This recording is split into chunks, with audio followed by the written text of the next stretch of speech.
submit to the High Council here on World Class Bullshitters. I'm your host, Jeff Hicks, and with me tonight is my co-host, Caffeinated Wolf. What is going on, Jeff? What is going on, chat? Hail to the High Council. And hail to you, my good friend. Now, we're also joined by the one, the only, the lovely Mary Mayhem. It's like less than a week until I get to go full Merry Christmas Mayhem. Like when that happens, there are going to be so many blinking lights. I cannot even wait. Thank you for having me here, Jeff. Mary, you're going to have a... Not fuck you in your left ear. God damn. Shit. That man. Lotion on its skin. I'm using a headset. Jesus. Dude, I have an earbud in my ear and you're right in my brain. Can you not? They're right in my brain. Shit. Fucking man. You know what's better, Mary? The fact that I could do it at any time. Just be on the lookout. I hate you with the passion of 1,000 burning suns. Now, folks, we are not alone. We are also joined by a very special guest. Say hello to the one and only Valliant Renegade. Good evening, folks, and thanks for having me on. It's great to be here, and thank you so much again for coming on our show a couple of months ago to talk about the toy industry. Matter of fact, good God, I just remembered. I took some fresh pictures this weekend of the Black Panther section. I've been tracking it the last 3 weeks at Target. I'm going to share them here exclusively for the first time. Ooh, I can't wait to see those. I got a lady boner. Well, stifle it until we introduce our... Well, Mary, stifle that lady boner until our final guest is announced. Say hello, folks. You know him, you love him. It's WDW Bro. Hail to the council and happy to be here. It's been quite the ride lately with all the news going forth, and I'm excited to chat about it and see where this takes us. Thanks for having me. Well, thanks for joining us. Now, folks, this is an on-the-road show, so we're getting close to Thanksgiving, but Andrew messaged me today as, dude, we have to talk about tonight's topics. You got to understand this is one of the biggest nights in news in a long time. And I said, of course, man, you're right. So we assembled these Avengers, and we're here to talk about these topics. Now, folks, we're going to be talking about all sorts of things. We're going to be talking about Disney. We're going to be talking about Avatar. We're going to be talking about the Green Ranger and a little more. But let's start with something sad to get this one out of the way. 90s kids, we lost probably the coolest icon of the decade from children's television, Jason David Frank, a.k.a. Tommy the White Ranger, Tommy the Green Ranger, the Red Zia Ranger, and more. But most importantly, you probably just knew him as Tommy the Power Ranger. And he was the Power Ranger. There were others, there were cool ones, but there was none cooler than him. And sadly, Jason David Frank took his own life. And tonight we just wanted to celebrate his memory, talk about the situation, and we'll start with Andrew. Where were you, man, when you found out what happened to Jason David Frank? I was actually doing some work here at home, and I get a text from one of my closest friends, and I honestly didn't believe what I was looking at when I saw the text, because it was two images, one of which was all six, well, I guess six if you count like the Lord Drakon. But all of the iterations of Tommy in the Power Rangers show, all the various series from that, and then another image below it that said Jason David Frank, 1973 to 2022. I was like, what are you talking about? That's bullshit.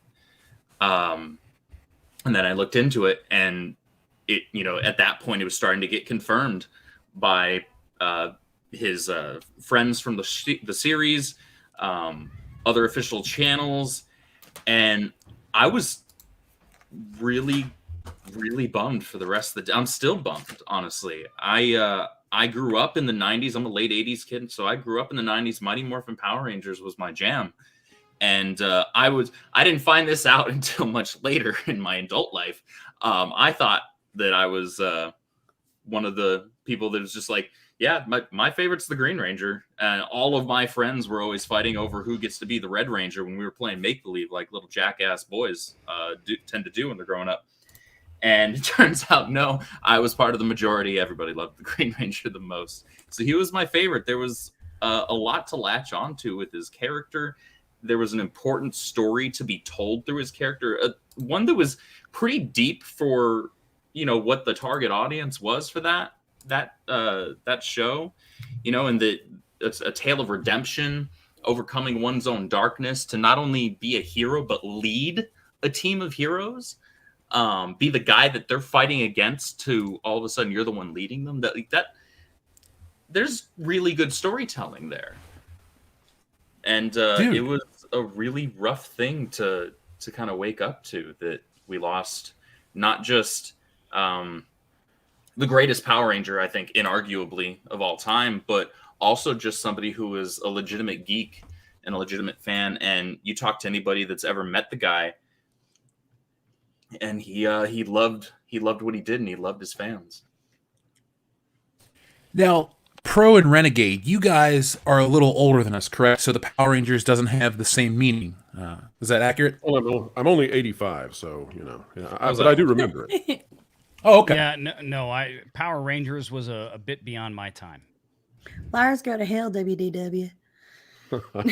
Just saying. But I will say, that it's a tremendous loss, and it really sucks for all of the generation of people who looked up to those characters as heroes, and it's no fun as a generation comes to the point where they watch some of their heroes begin to pass away. It really is sad when it happens in the way that this one did, and so I would just encourage everybody out there that when you come to a point in life when you feel like things are hopeless, reach out to the people who believe in you most and care about you most, because they probably see you in a different light than you do in that moment, and cling to those people, because when you check out early, you don't get to see all of the amazing victories that in that darkest time you cannot predict are going to come your way, because you can't see all of the chances and all of the great things that are out there once this hard time passes. Well said. The circumstances surrounding this only sadden the fact that he passed away, because when I first found the news, and Mary, I'm going to get to you because we're going to use your point as a good transition to get a little deeper into this topic, but I was on social media, folks. You can check out the WCBS Twitter on Sunday morning, technically. I had tweeted out, I've been hearing about Jason David Frank passing away. I hope it's not true, because nothing had been confirmed. So I went to bed legitimately upset. I was like, man, if the Green Ranger died, this is terrible. Like last week, Batman was rough. You found out Kevin Conroy had cancer. Millions of people had been talking about it, tweeting about it, thinking about it. And I watched the episodes of Batman, and I was feeling pretty good. It was sad, but we were moving on. And then this one hit. And he was my absolute favorite as a kid. Now, I'm not going to post these pictures online, but on my mom's fridge, there's a picture of me dressed as the White Ranger, full costume with the little Saba sword. Aww. I absolutely loved the Power Rangers, and I'm not ashamed to say it.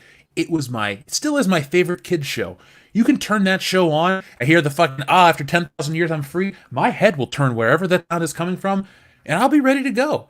And I turned on an episode on Sunday afternoon, because I'm out of town right now, and so I put on an episode, and as soon as the intro played, they had that weird sound effect when the Green Ranger does a spin kick. I was like, man, reality kind of set in, and it was just a bummer, because Mary, we're going to talk about the stuff surrounding his death, and this is the one celebrity death. Like, yes, Adam West passing away was sad. Yes, Roger Moore was passing away was sad, but this is like the kid superhero of the 90s, and just the sad circumstances surrounding it it was a sobering moment of reality.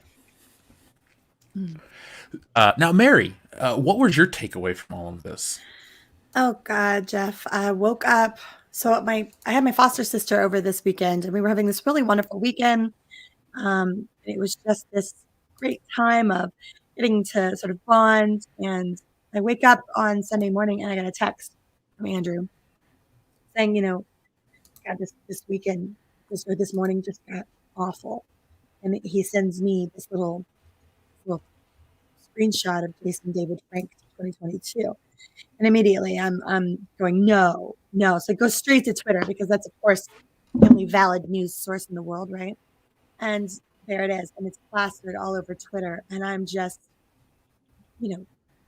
heartbroken, because while I wasn't a Power Rangers fan per se in terms of like past, so I watched up through Zeo, so I liked Turbo, Um, there, I liked the Ninjetti. That was fun.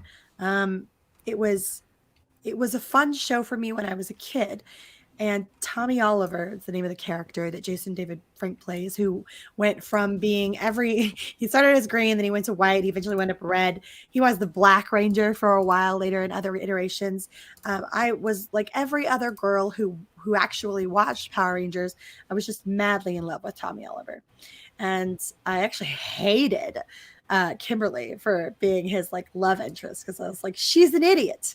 So we decided that we would sit down and we would watch the Power Rangers movie together. And minus the CGI, it held up really well. And the jokes were funnier than they were as a kid. The movie, God, Ivan Ooze was hilarious. And we had this really wonderful time sort of reliving this wonderful nostalgic moment of our childhood. And that was before we knew, before it had been TMZ broke it, that this was a suicide. And I'm going to post the suicide hotline number here in the chat. If you or anyone you know is experiencing suicidal thoughts, please, please, please reach out and get help, because it doesn't have to end that way. It doesn't have to end that way. Jason David Frank was 49 years old, okay? The man wasn't even 50. He was young. He was still fighting. He was an MMA fighter. He was a renowned MMA fighter, okay? He stepped into the ring in 2010, and he won his first fight. The guy wasn't a joke. The man who you saw on the screen may have been an idealized version of Jason David Frank. Obviously, he couldn't, morph. But the guy had a deep, abiding love of martial arts and teaching it to children. Okay. He opened several martial arts studios to teach children how to defend themselves, and then the discipline that comes along with that. Okay. This guy was a real life hero, a real world hero to children all over the world. He genuinely loved what he did, and his fans adored him. I got to meet him briefly a few years ago at Comic-Con, and he was so kind. When you hear people say how good he was to his fans and with his fans, they're not blowing smoke up his ass. They're not talking. This was chatter that was existent long before this tragedy. Okay. This was a man who lived out his convictions and was kind to everyone and was a genuinely beautiful human being. And unfortunately, he was going through a hard time. He was in the middle of a divorce. I think she was his wife for 19 years. I think it was filed for divorce back in August. And I would be a liar if I said that I thought that she was a genuine human being, or that all of the lamenting she is expressing on social media at his passing is a true representation of how she feels. We know that she fought with him twice the night that he died, and that the first time the staff at the hotel that they were staying in was called to calm things down, that he walked away from her, multiple times, and that she pursued him, and that she kept going to his room and he locked her out. Why is this sounding familiar? Because it happens to men all the time. Because it happened to Johnny Depp. Yeah, there you go. I'm not calling her an abuser, okay? I'm not saying that because I don't have any grounds to base that on. But I do know that when women wind up in divorces with men, they threaten them with a lot of stuff. And Jason David Frank died because he didn't have another way out. So you tell me what happened.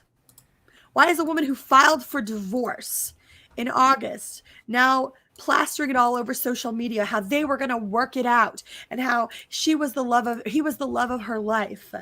You tell me why her tune went from screaming and arguing with him the night before and him walking away and then committing suicide in a hotel room, how it went from being that to now her telling everyone how in love she was with him. It sounds to me like this man went through The same thing that a lot of men go through. Men have a suicide rate that is 3.5 times women in this country. White men in particular, their suicide rate is astronomical. Okay. Someone dies from suicide every 11 minutes in the United States. It's absolutely horrifying. And the vast majority of them are men. You tell me how a man like Jason David Frank, who devoted his life to children, to discipline, who had 4 children, and he was a loving father, doted on his kids. You tell me how he winds up hanging from a shower rod. You explain that to me, because I don't get it. I don't get it. Yeah, I didn't know this part, Mary. I didn't know those amount of details. It's like I said, it's a sobering dose of reality, and it's so sad. That's all I can really say. It's just such a bummer. Just looking at pictures of him, I'm just like, because I worked cons where he's there, and I had taken art for people to go get signed. And a lot of times I would ask the person, hey, tell me if he's cool or not. And everybody would come back to the table, that would come back, and tell me how cool he was. And he was like the king of the con. There was a time when the Power Rangers show was looked on so poorly and so stupidly, but through his attitude and the way he carried himself, he was like a steward for the goodwill that show brings. He elevated it. He did. He made it, honestly, he made it acceptable to be into the Power Rangers. He made it acceptable to live that part of your childhood, because people, when that show went off, like, that show never went off the air, but after that first iteration, man, kids turned on it. And if you still liked Power Rangers at my school, people just ate you up. It was weird. It was like the first iteration was cool, and everything else was fucking verboten. Well, but he wound up being the real one, right? The real life Power Ranger in MMA fighting, just tearing it up, right? He validated it, and then he kept going on the show. You know, he kept showing back up for later iterations of the show. They would do all of these reforming of the groups, these massive crossovers from one generation to the next. And there's Jason David Frank, there's Tommy, and they revered him. And suddenly, somehow along the way, it was like Jason David Frank single-handedly took it to being something respected in a niche way. Well, people forget that, or don't even know to begin with, that in the original Japanese Super Sentai, the Green Ranger was killed off, and that was it. And in the US, it was so ridiculously popular because of Tommy, because of Jason David Frank, that they had to shoot new scenes and keep him. Yep. That was him. Well, and for those of you who... I'm sorry, Jeff. Go ahead. No, go ahead, Mary. Well, for those of you who remember the show, at least when I was a kid, there were all of these lessons in it, right? Tommy was a mentor. And Andrew touched on that earlier. This theme of a young man who has been lured and seduced by evil, by the easy way, for various reasons, turns around and not just becomes a leader to the Power Rangers, but also a leader in his community. And to the children around him. He mentors multiple kids throughout the show. There are kids that come and go that he teaches lessons to. And Jason David Frank took that persona into the real world with himself.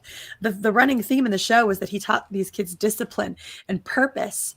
We need more role models out there like that for children. Jason David Frank took that. He showed what it was to be a real man.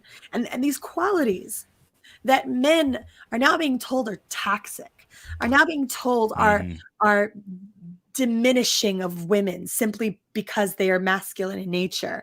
Men are being forced to try to figure out how to live in a world that both expects them to conduct themselves as men in order to keep their lives together, but also demands that they muzzle and silence and diminish those aspects that make them able to stand up to the hardest of situations and the worst that life has to throw.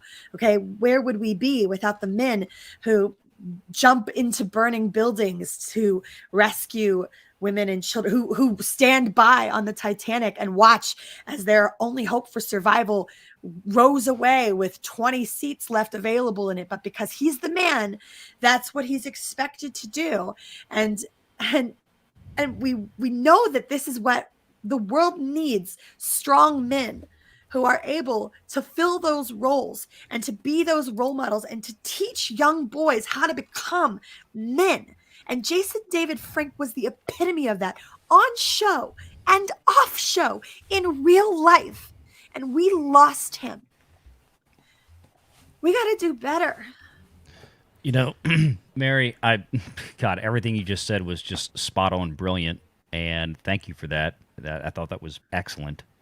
I think everything you said about the Hollywood denigration of men between then and now, big thing. But one of the things that you said that I want to highlight, because I think it's very important, your comment about the fact that, and again, I Power Rangers was past my time.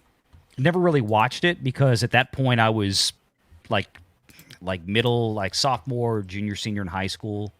But I will say this: what you're saying about the show having a positive message, like every show taught a lesson, every show tried to instill some sense of traditional morals into kids.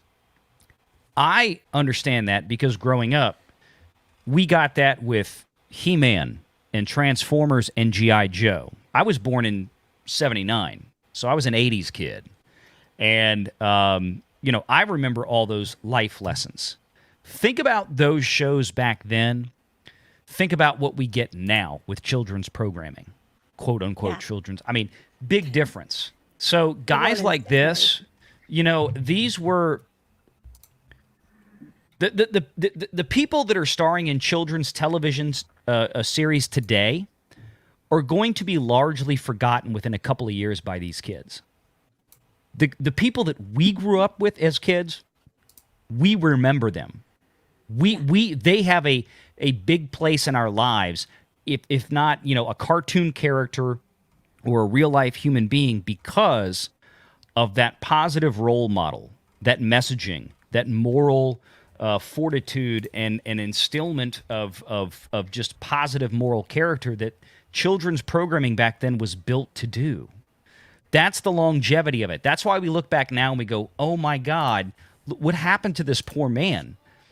I don't know. I truly don't. I truly do not know if my kids, the generations of today, are going to have so fond an attachment 20 and 30 years from now for their childhood programming stars.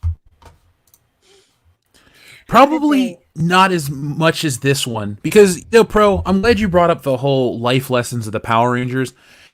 They tried to make it be appealing to be a good member of society, even though it's kind of hokey by today's standards. Almost every episode had a message like teamwork or working on like your community or stuff like that. Like everyone, like the Power Rangers were goody two shoes almost. They even fucking redeemed Bulk and Skull. Like, nobody's too far gone. Bulk and Skull were the dolt idiots that nobody liked and were bullies and awful and stupid and messed up. And somewhere along the way, the show redeemed those guys. Like, that show tried way harder than it ever needed to. Yeah. So this is the most anti-nihilism thing that I have heard in a long time and been a part of. It's amazing to me because the messaging that we send out through society on left and right far too often is that things just don't matter. Life sucks and then you die. We send out these sort of hopeless kind of messages. And then when an icon passes away, it reminds us that no, we feel the empathy and the sorrow that his life stopped. And it's a reminder that life really does matter. And it's a reminder that your lives really do matter. And the best way, I think, that we can memorialize this young man, 49 years old and passed away. When you're 15, that may seem old, but it's really not. But the best way that you can memorialize him, years younger than my dad. Yeah, is to aim for what he was at his best and continue to honor his legacy that way. Because We don't want to be measured by our worst days. We want to be measured and remembered for our best days. And so maybe if we aim for that from our own icons, then the world will be a better place, and we will be reminded each and every day that that life is precious. Every hero in history, every person that we have looked upon with fond memory, they've all had their bad times. They've all had their bad days. They've all had their bad moments. But what made them great is exactly what everybody out there in chat right now just watched with Mary talking about this man, because it's not about the bad days. It's about all the great days and the impact of them. That's what matters. That's what we remember. That's what we remember. And not to make this like super, super personal, but I lost my mom a couple months ago, and you know, things weren't always wonderful. We had some really hard times when I was a kid, and it just feels like now that she's gone, all I can remember is the good. All that comes to mind when I think of my mom is all of the wonderful, amazing brilliance that she put out into the world. And I think that that's how people operate for the most part, is that they tend to look back, and if there are good things to find, we seek those out. We search for the good, because we need to remember that good. It gives us the strength to keep going. And if we continue to squander that, if we continue to crush the people who put that out into the world, if we continue to write them off as not worthy of remembering just because they made some mistakes, if we continue to blow that off, we're not going to have anything good to look back on. And that's a scary thought. That's a really scary thought. It is. Mary, you said you made the best points about all this, and I don't really have much else to add besides I loved the Power Rangers. This was my favorite character, and he was a real life superhero to me and a lot of kids. So this one is rough. But like I said, you said it perfectly. So anyone have anything else they'd like to mention about Jason David Frank before we move on to the next part of our show? Just don't go harassing his wife, guys. Please don't go look up her name and start in on her. That's not helpful. That's not in any way conducive to making things better. That. Yeah. Like, do I have my opinions about her? Yeah, but there are deductions that I've made based off of circumstances, and I want to clarify that I'm in no way endorsing any level of hatred or harassment in any shape or capacity. I personally find her to be disingenuous, but I'm not a judge or jury. So, and none of us are. So, unless you're fucking Batman, keep your shit to yourself. He's sadly no longer with us. Yeah. The Batman. I think that just hearing everything that Mary was saying, and that Jeff brought up, and Valliant touched on, WDW Pro, and myself, that this is a real testament to actually the importance of culture. How everybody these days wants to put all the emphasis on politics, left or right, whatever. But culture, having actual cultural icons that we grow up with and have good, positive, universal messaging to them. Things like, you can overcome your own demons. You can go through difficult times and come out on the other side of it brighter, stronger, tempered, and galvanized from that. And take those lessons and be a positive force in society, a positive force for those around you, positive force for those who come after you. Jason David Frank, he was an emblem for that. And this really is a legitimate loss for just geek culture, and I think culture in general. I agree. I don't think it's overstating it, especially for people our age, dude. Like, this is the guy that, transcends a lot of that stuff. So absolutely. I have one last thing that I'll say on the topic, and that's just that Jason David Frank, wherever you are, whatever that other side looks like, may the power protect you. There you go. We miss you. He's one with the grid. Well said. Folks, next Thursday when the podcast, the WCBS show returns, we'll probably have some fun. We'll count down some Power Ranger moments or just shoot this shit in a couple of days. But right now we're gonna keep it like this. We're gonna show some respect to the Power Ranger, the man, Jason David Frank, aka Tommy Oliver, and we're gonna check in with you guys and move on.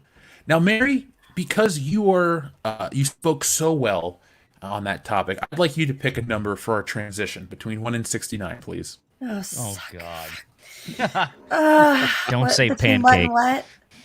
Pancake's not a number, Valiant. You sick son of a. Ugh. I tried. By the way, I guess while she's deciding on a number, let me offer this. We have 220 people in chat. Welcome aboard, everybody. Hopefully, some of my crew has showed up. I know. Hopefully, I mean, we sent out a YouTube share and a Twitter share. So hopefully some of our crew is here. Make sure you guys out there, you know my routine. Please hit the like button. Hit the share button right next to it. And do drop some comments in the chat and do all that good stuff. That's really important. We like to go around and have great conversations with our friends and help our friends out, and our friends help us out. This is how we all win. Rising tides lift all boats kind of thing. So it's good to see everybody out there. Please make sure you hit that like button. That's it. I'm done. Thank you. I agree with Valliant Renegade, folks. Hit that thumbs up button. And speaking of friend, it looks like we have Jonas Campbell in the chat. He's been rocking it out for the last couple of minutes, been reading his comments. Valiant, he's a friend, right? Yeah, Pro, you want to introduce Jonas?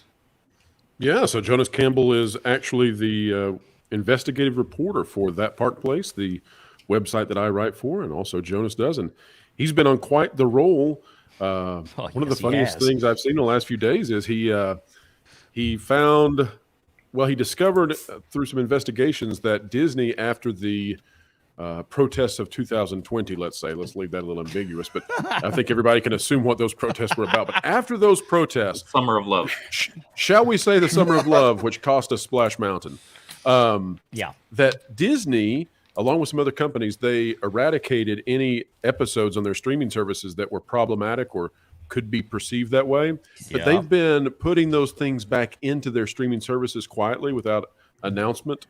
And so Jonas discovered that an episode of The Golden Girls where some people of color walk in and the Golden Girls have mud on their faces in a certain way. It was a great episode. Y'all know the episode? That was Justin Trudeau was in that episode. I'm Googling Golden Girl blackface. Yeah, Justin right Trudeau now. was the double. Oh my He God. was the extra. I need to see this. Oh, so Do you that think was I a could great get in one. trouble for making that a clip on my channel? Yeah, Dorothy's daughter, I think it was dating a black man, and the in-laws came over, and it was like when they walked out, all three of the girls had like black mud masks on. Yes, there it is. And it was like, and the whole episode was, kind of like y'all white people are crazy. It was hilarious.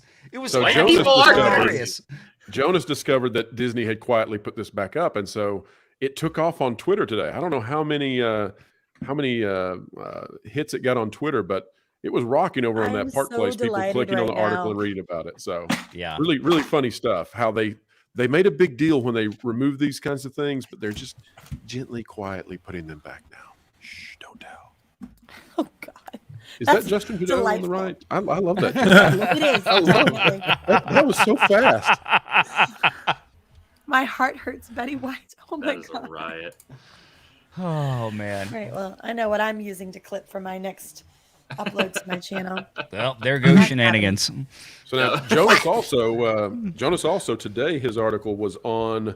He found the SEC filing for Disney when they canned Chapek and brought in Iger, and was able to verify that that terminating Chapek came without cause, which is to say that it's a legal term that allows him to take his golden parachute with him. So good stuff out of him. Right. And that's usually what they will give people when they want to have them sign an NDA and not say anything. That's right. Go own your islands and get out of here, Chapek. Just bear that in mind. folks. We'll get to that conversation shortly. I'm And, so bummed I'm gonna miss that too, man. I have feelings about it. Well, look, we'll check in with the audience now so you can be a part of that conversation. But I would like to say, Jonas, man, in the future, if you ever want to be a part of stuff, just reach out. We'd love to chat with you whenever you're ready, man. Yeah, I told him, I said, all we need is Lauren Connor and John Golf in here, and then we're done. We got the whole TPP crew. John Goff would be quite the interesting guest to have on. He is opinionated. Oh, yes, he is. Oh, good. trip. People need to be. Yeah. That's right. Now, Mary, would you pick a number between 1 and 69, please? And I'm going to be nice because you rocked it out with the Jason David Frank stuff. There's no more Buffalo Jeff. All right? Oh, God bless you. Let's pick Or 20. wrestling. Let's go with 20. Oh, yeah! Let's see. Where's I'm sorry. number 20 at? No. All right. That strong woman in the in here. Oh,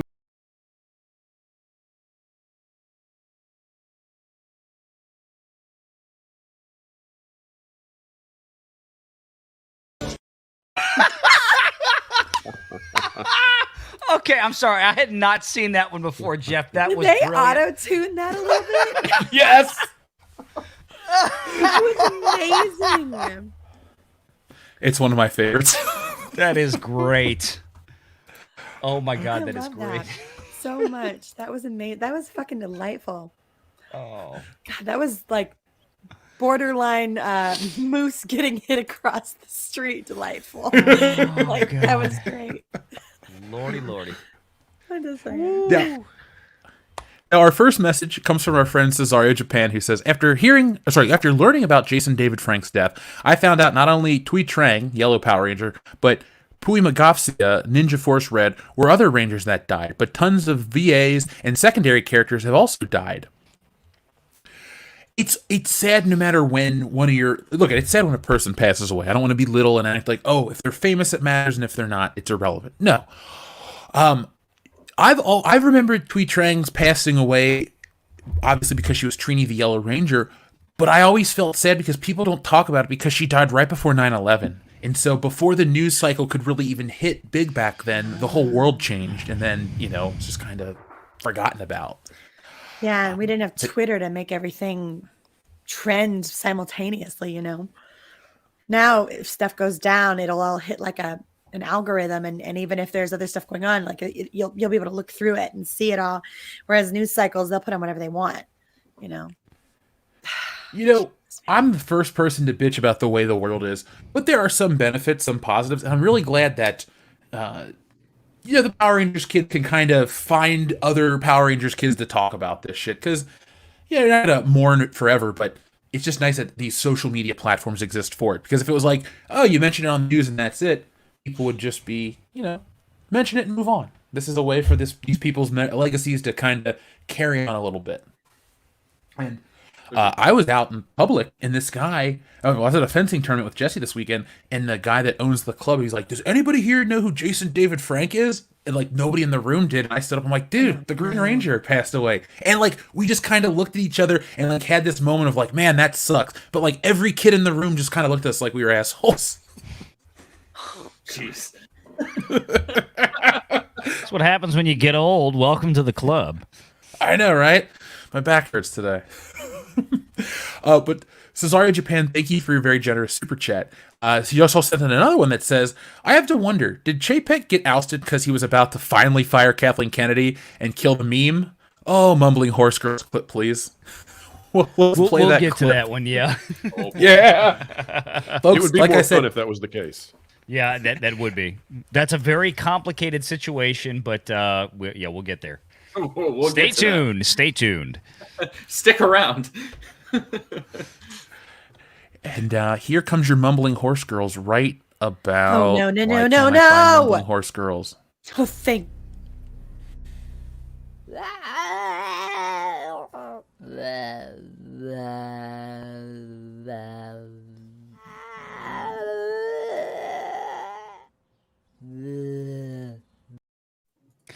I have no sympathy for Mary because everything on this show creeps her out, but she keeps showing up. So there.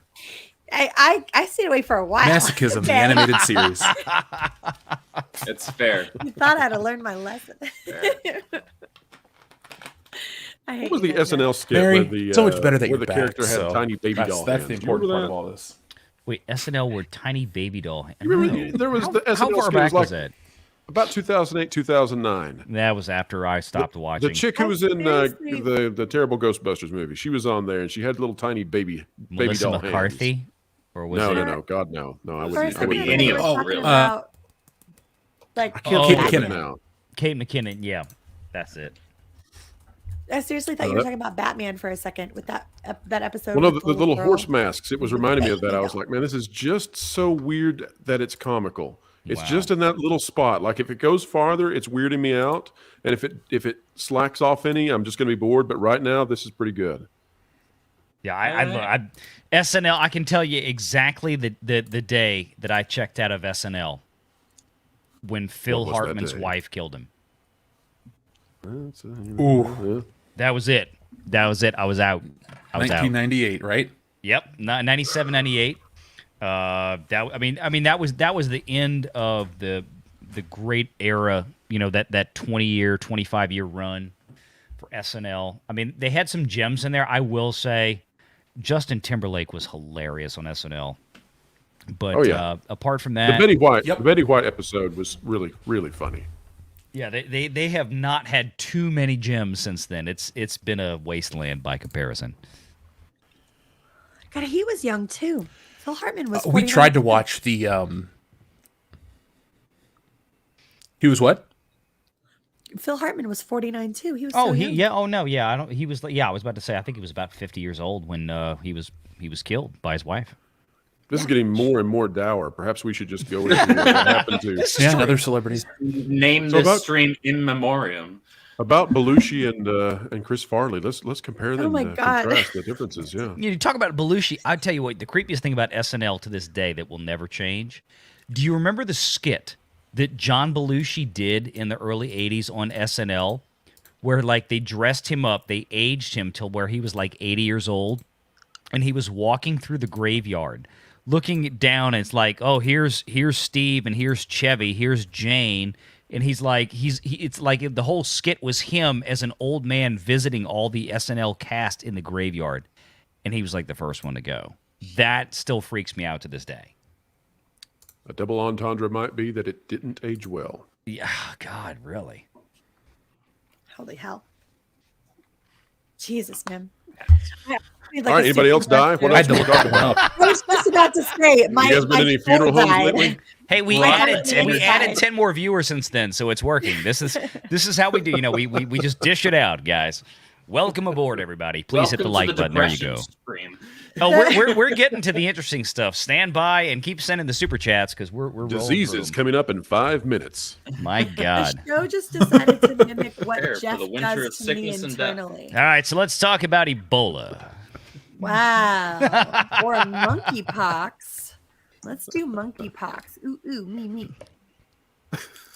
Get it? Ooh. No? Okay. it was Now fun. almost I went for it. 250 and counting. See, it's working, guys. It's working. It's absolutely working. All right. All right, Jonas, you win. God, Wow. that movie wrecked you. And we'll get to that because that's a perfect example of Disney Yeah, it then did. versus Disney now. The John Lasseter days versus the not John Lasseter days and everything that's going wrong. I swear to Bob, I will start snotting all over everything. I swear to Bob. Oh my God. Yes. Which it's Bob? We are All right, not Rugrats. making that a thing. We are not making that a thing. It is a thing because I can't swear to God because it's like It's from Rugrats. I always worry. Is it from? No, it's not. I never Is it? saw Rugrats because I didn't have cable. Uh-huh. Are you serious? That's Is- a thing. Is Bob is my witness? He used to say it all the time. Yep. I thought she was Really? making a What About Bob I reference. only She was said doing a Bob Bill Murray at the because- Yeah, Evolution it was past my conversation. time then too. I remember the I show. was- I just didn't really watch it. Obviously, I was out of that age range.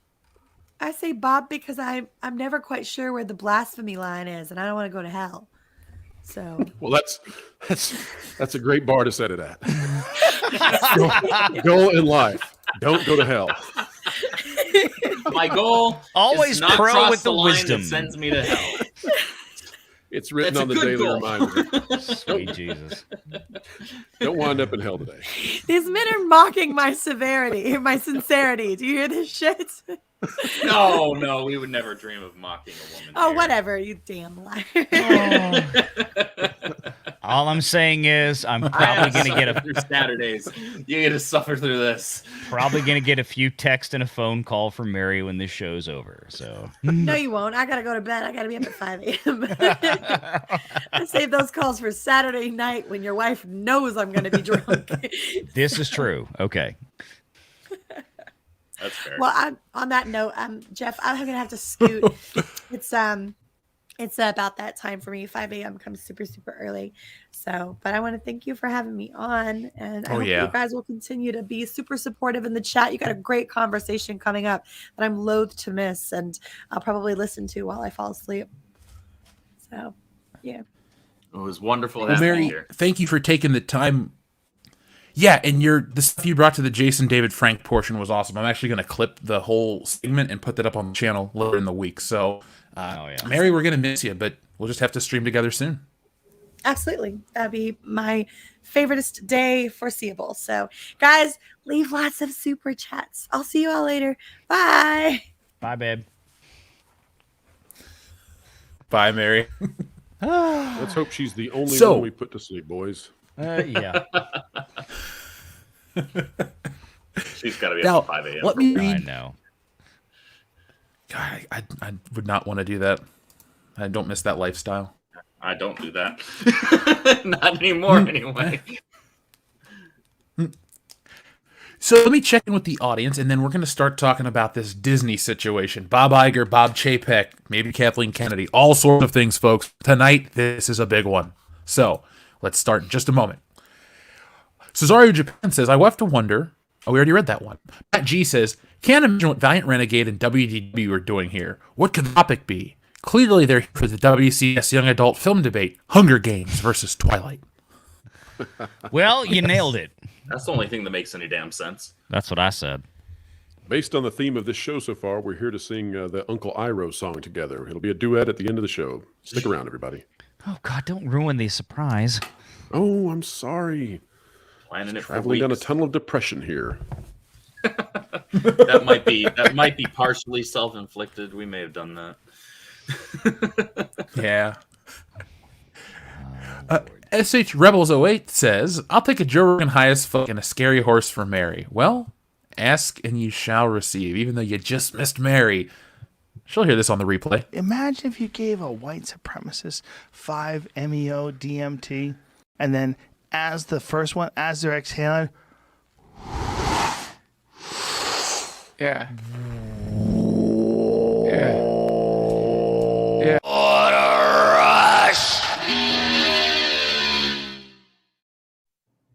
I mean, there was nothing disturbing about that. No, nothing at all. I just had to see Joe Rogan in a bathtub. Words escape me. It's, fine. Yeah, Mary's still in the chat. I figured. I know she's still listening. I know she's still listening. She cannot break herself away. She's getting in bed, and she's got the phone on, and she's got the stream running. Yep. And she's just going to listen to it and try to go to sleep. But right about the time she's about to drift off, we're going to get Buffalo Jeff again. That's exactly how that will happen. Yeah, you see, I've been along. Yeah, I see you in the chat. Mary, get ready. Yeah. You saw what she just chat. Yeah, there it is.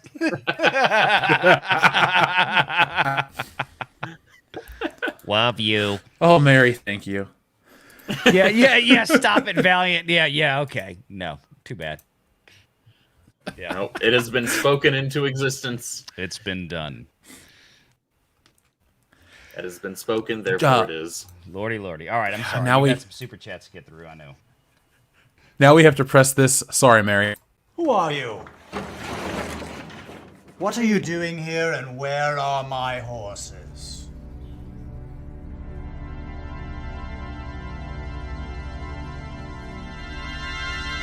You cannot quit this, can you? We are your horses. My God. All right, here we go. Yeah. Oh god. Thank you to SH Rebels 08. John Thomas, thank you very much for your generous super chat. John says Holly Weird messes child actors up. Wasn't there another Power Ranger that self-deleted a few years ago? Power Rangers was a pretty cool show. Do you guys know of any other Power Rangers actors who's passed away from suicide? I don't. No, I hope off the top of not. my head, admittedly. Yeah, really. I believe that it's certainly possible, but I just if there were, I hadn't heard about them. And if there Same. were, then that's tragic. Let's hope not. I mean, this That with would all be a due good respect. thing. It's not. Yeah. With all due respect to anyone who's passed away from the Power Rangers show, if it wasn't the Mighty Morphin, I didn't follow it as a kid, so I don't really know those actors. But it's sad nonetheless. Goku McDuck, thank you very much. He says, Jeff, show Mary a picture of Mimo Ocha, Mexico's goalkeeper. He is rich, handsome, and athletic, but is a soccer player, and she hates soccer. Love Mayor B. Maybe she'll love him, Goku McDuck. Andrew, we'll text her those pictures. How's that? And see what she thinks of him. She's All right. probably Googling them right now. Sure. I grew Charles up playing W. soccer, Jansen. so that'll be that might be a conversation we'll have to have. I played soccer in grade school as well. It's me, the giant. I was the goalie. Charles W. Jansen II, thank you very much for your generous super chat. He says, we could use a little hokey today, a little old-fashioned too. I agree. We could use some of the old, I don't know, more knowledgeable ways, some of the tried and true methods. Sometimes predictability or the old ways isn't the worst thing in the world. It works. Sometimes you need a win. Sometimes you want things to work. You don't need to subvert everyone's expectations. The old phrase, what isn't broken doesn't need to be fixed. There was a formula that worked back in the late 80s and 90s, even a little bit into the early 2000s. It was a formula that worked universally. And then they decided to go and fix that which didn't need it. And now what do we have? Broken ass entertainment. True that. Yeah. Go McDuck, thank you very much. He says, user at Krisk4542 attacks saying fantasy is bad. I don't know what that means. But thank you, Goku McDuck, for your super chat. Adam Walker says, I was born in 1978 and enjoyed the Mighty Morphin Power Rangers and really got into it when the Green Ranger showed up and became an icon. Same here, Adam. Same here, man. He was the coolest. Somebody in the chat had mentioned liking the White Ranger more. I like the White Ranger more too. Why? Because the Green Ranger would lose his powers and have to run off. The White Ranger was the leader of the Power Rangers, so I liked Tommy, and I liked that character a little more. SH Rebels 08, thank you very much. He says, I'll take a you get what you deserve and a slap nuts, please. Perfect. And we will use that as a nice transition to get into our next, which is right. Well, Did you see that guy accidentally hit that moose with his car? No. Holy shit. Jamie, pull that video up. It's Mr. Flatnut to you.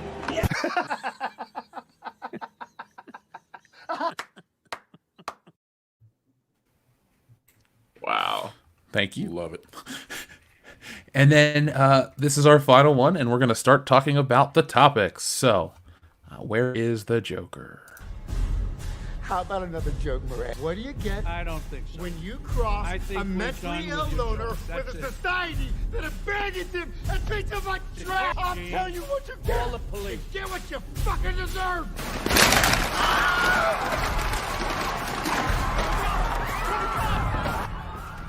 Good night. That stormtrooper will never not be funny. Yeah. That's right. It's the perfect visual representation of the Disney franchise, or the Star Wars franchise under Disney. So that's why I enjoy it so much. Now, guys, we're going to get to talk about something that some people saw coming, some people had no clue was coming. We're all laughing about. Bob Iger has returned to Disney. And Pro, Renegade, you guys have been covering a lot of the Disney financials, a lot of the current situation that's going on in Disney. What was your takeaway when you first heard the news? We'll start with you, Pro. Well, my first takeaway was, I think we're going to have to go back on air. And I called Valliant, and Valliant said, I'm pulling in my garage, man. We're doing it. So that was my first thought. And then my second thought, the follow-up was, oh, my God. Like, this is insane. And why is this happening on a Sunday night? And we found out some more since then. There's been a lot of just utter BS out there on various articles from legacy media, but the Wall Street Journal stuff has been pretty good about shining some light on what really was taking place behind the scenes. So I'm sure we'll get into that here in a little bit. Renegade, what about you? Your first thoughts? Sorry, I had to drop out for a second there. I had to kind of reset something. Oh, you're good, man. I might have missed the last 30 seconds or so. Oh, all I was asking was, what were your thoughts when you first heard this news story? That was it. Oh, well, obviously, look, we were all shocked that this came down the way that it did. Pro and I had been talking for months about Chapek was obviously, there was a lot of things working against him. We could see it since March, February of this year. With the whole Reimagine Tomorrow program, with that whole thing in Florida going on. I continue to remind people that Chapek's initial response to that whole thing was, look, we respect all of our cast members and whatever they choose to do and love to have everybody here. We just didn't feel like engaging in politics was I'm paraphrasing, was what we wanted to do. We were working, behind the scenes or whatever about, blah, blah, blah. He basically blew it off. And that wasn't good enough for these folks. And they pushed him into a corner. A lot of these Bob Iger people that were put there from years before that Chapek took control and caused all this kerfuffle. And Iger, as I remind folks, was one of the first people that did an end run around calling out Chapek directly. I mean, he went out there and saying, well, this is what Disney should do. Iger was one of the first people that jumped out of the gate to defend Pixar and all this during this period back in March and February. And he did it publicly. He did it on Twitter or did it in an article. I can't remember exactly what.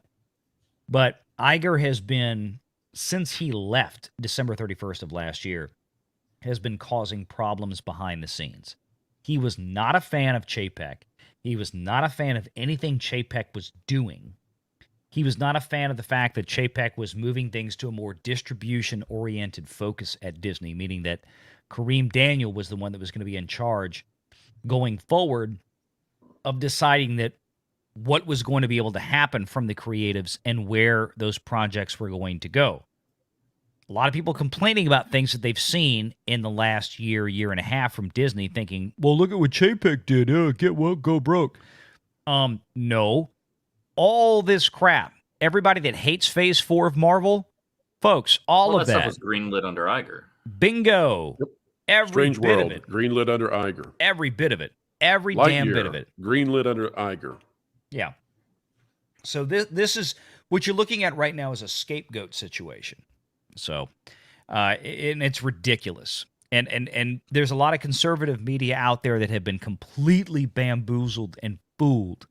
I have seen so many folks out there, people that I have a tremendous amount of respect for, that just, obviously it's not deliberate. It's being said from a standpoint of, frankly, complete ignorance of the facts and of what have actually happened here, saying that Chapek's ousting was a product of get woke, go broke. I mean, this is just, that's just a preposterous statement.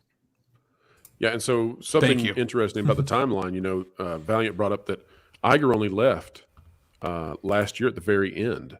Yeah. Well, if you add this up now, so Chapek goes into full operational control of the company in January of this year, but a mutiny attempt is taken against him in March using the parental rights legislation in Florida. Mm-hmm. And many of the individuals who are part of that are connected with Iger.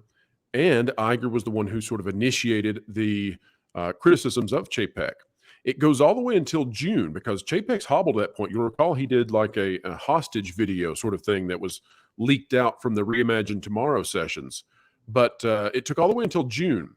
In June, I believe, and Valliant, correct me if it was earlier, but in June, the board was convened together and early. They didn't have to do this at the time that they did, but they re-upped Chapek's contract and even gave him more money. And June, July. It was during it was during a Disney retreat. Right. And so he's really, I mean, if you think only since the summer has this man had control of the Disney company. This is the shortest tenure you can possibly imagine for a CEO of a major company. This is dramatic instability and just a terrible handoff from Iger to Chapek. It wasn't even a full Iger now fiscal returning. No. And that's why nothing essentially that has come down through the pipeline for Disney, almost nothing actually came from Chapek. So exactly. that's what's really funny is you have all of these people sort of dancing on the grave of Chapek's career, and you have these people who are saying, "Oh my gosh, things are going to go back to normal, and it's going to be great, it's going to be wonderful." And you're like, "No, all of this came from Iger." Exactly. You're just not thinking at a high enough resolution to understand it because you're treating this like sports teams instead of. Unfortunately, not enough people have the intellectual capacity or intellectual honesty to realize that just simply knee-jerking to get what go broke doesn't actually mean that you know what the hell you're talking about. It's an emotional response rather than a data-based or factually based response. And just as you said, this has not been a full calendar year that Chapek was in charge, and all of the projects that have been coming out, whether it was Disney Plus, was in theaters and bombed like Lightyear and whatnot, those were all greenlit under Iger. We hadn't even gotten to Chapek yet. Maybe Chapek would have, turned out to be not really much better. Who knows? We've had that discussion before, Valliant. And it's certainly possible that he would have been demonstrably better, but we didn't get to see that because we didn't even get to see his actual implementation of what his plan was for the company. He was just getting to the point where he was going to start rolling that out. Well, I tell you what, Andrew and Pro, feel free to disagree with me or back me up on this one. I've been thinking about this the last couple of days. Pro has been, for the last couple of months, he has been discussing rumors about Marvel Phase 5. And there has been a lot of rumor, and Pro and Pro on my channel, but from that parkplace.com was 2 to 3 weeks ahead of everybody else when it I'm came. liking where this is going. Yeah, I know you do. Was 2 to 3 weeks ahead of everybody else when it came to announcing that Marvel Phase 5, that Feige and Marvel were going to be bringing back in all of these major X-Men characters, like with the OG actors, or at least in the case like with Hugh Jackman, especially bringing back other people like Halle Berry. All of this was coming out. So here's my point. If you want to know right now what the kind of projects were that Bob Chapek was trying to motion towards and greenlight, it's that kind of stuff. It's the stuff that we were hearing rumors about over the last couple of months that then were leaked in the last couple of weeks about where Phase 5 was going. Because there were rumors back a year ago that Chapek sitting in a boardroom talking to people like Bergman and Kareem Daniel with Kevin Feige and all these studio heads from Pixar and Kathy Kennedy from Lucasfilm. It's like, okay, tell me what your plans are. And the rumor was that Chapek piped up at one point and said, get Robert Downey Jr. back in the goddamn Iron Man suit and put him on a screen.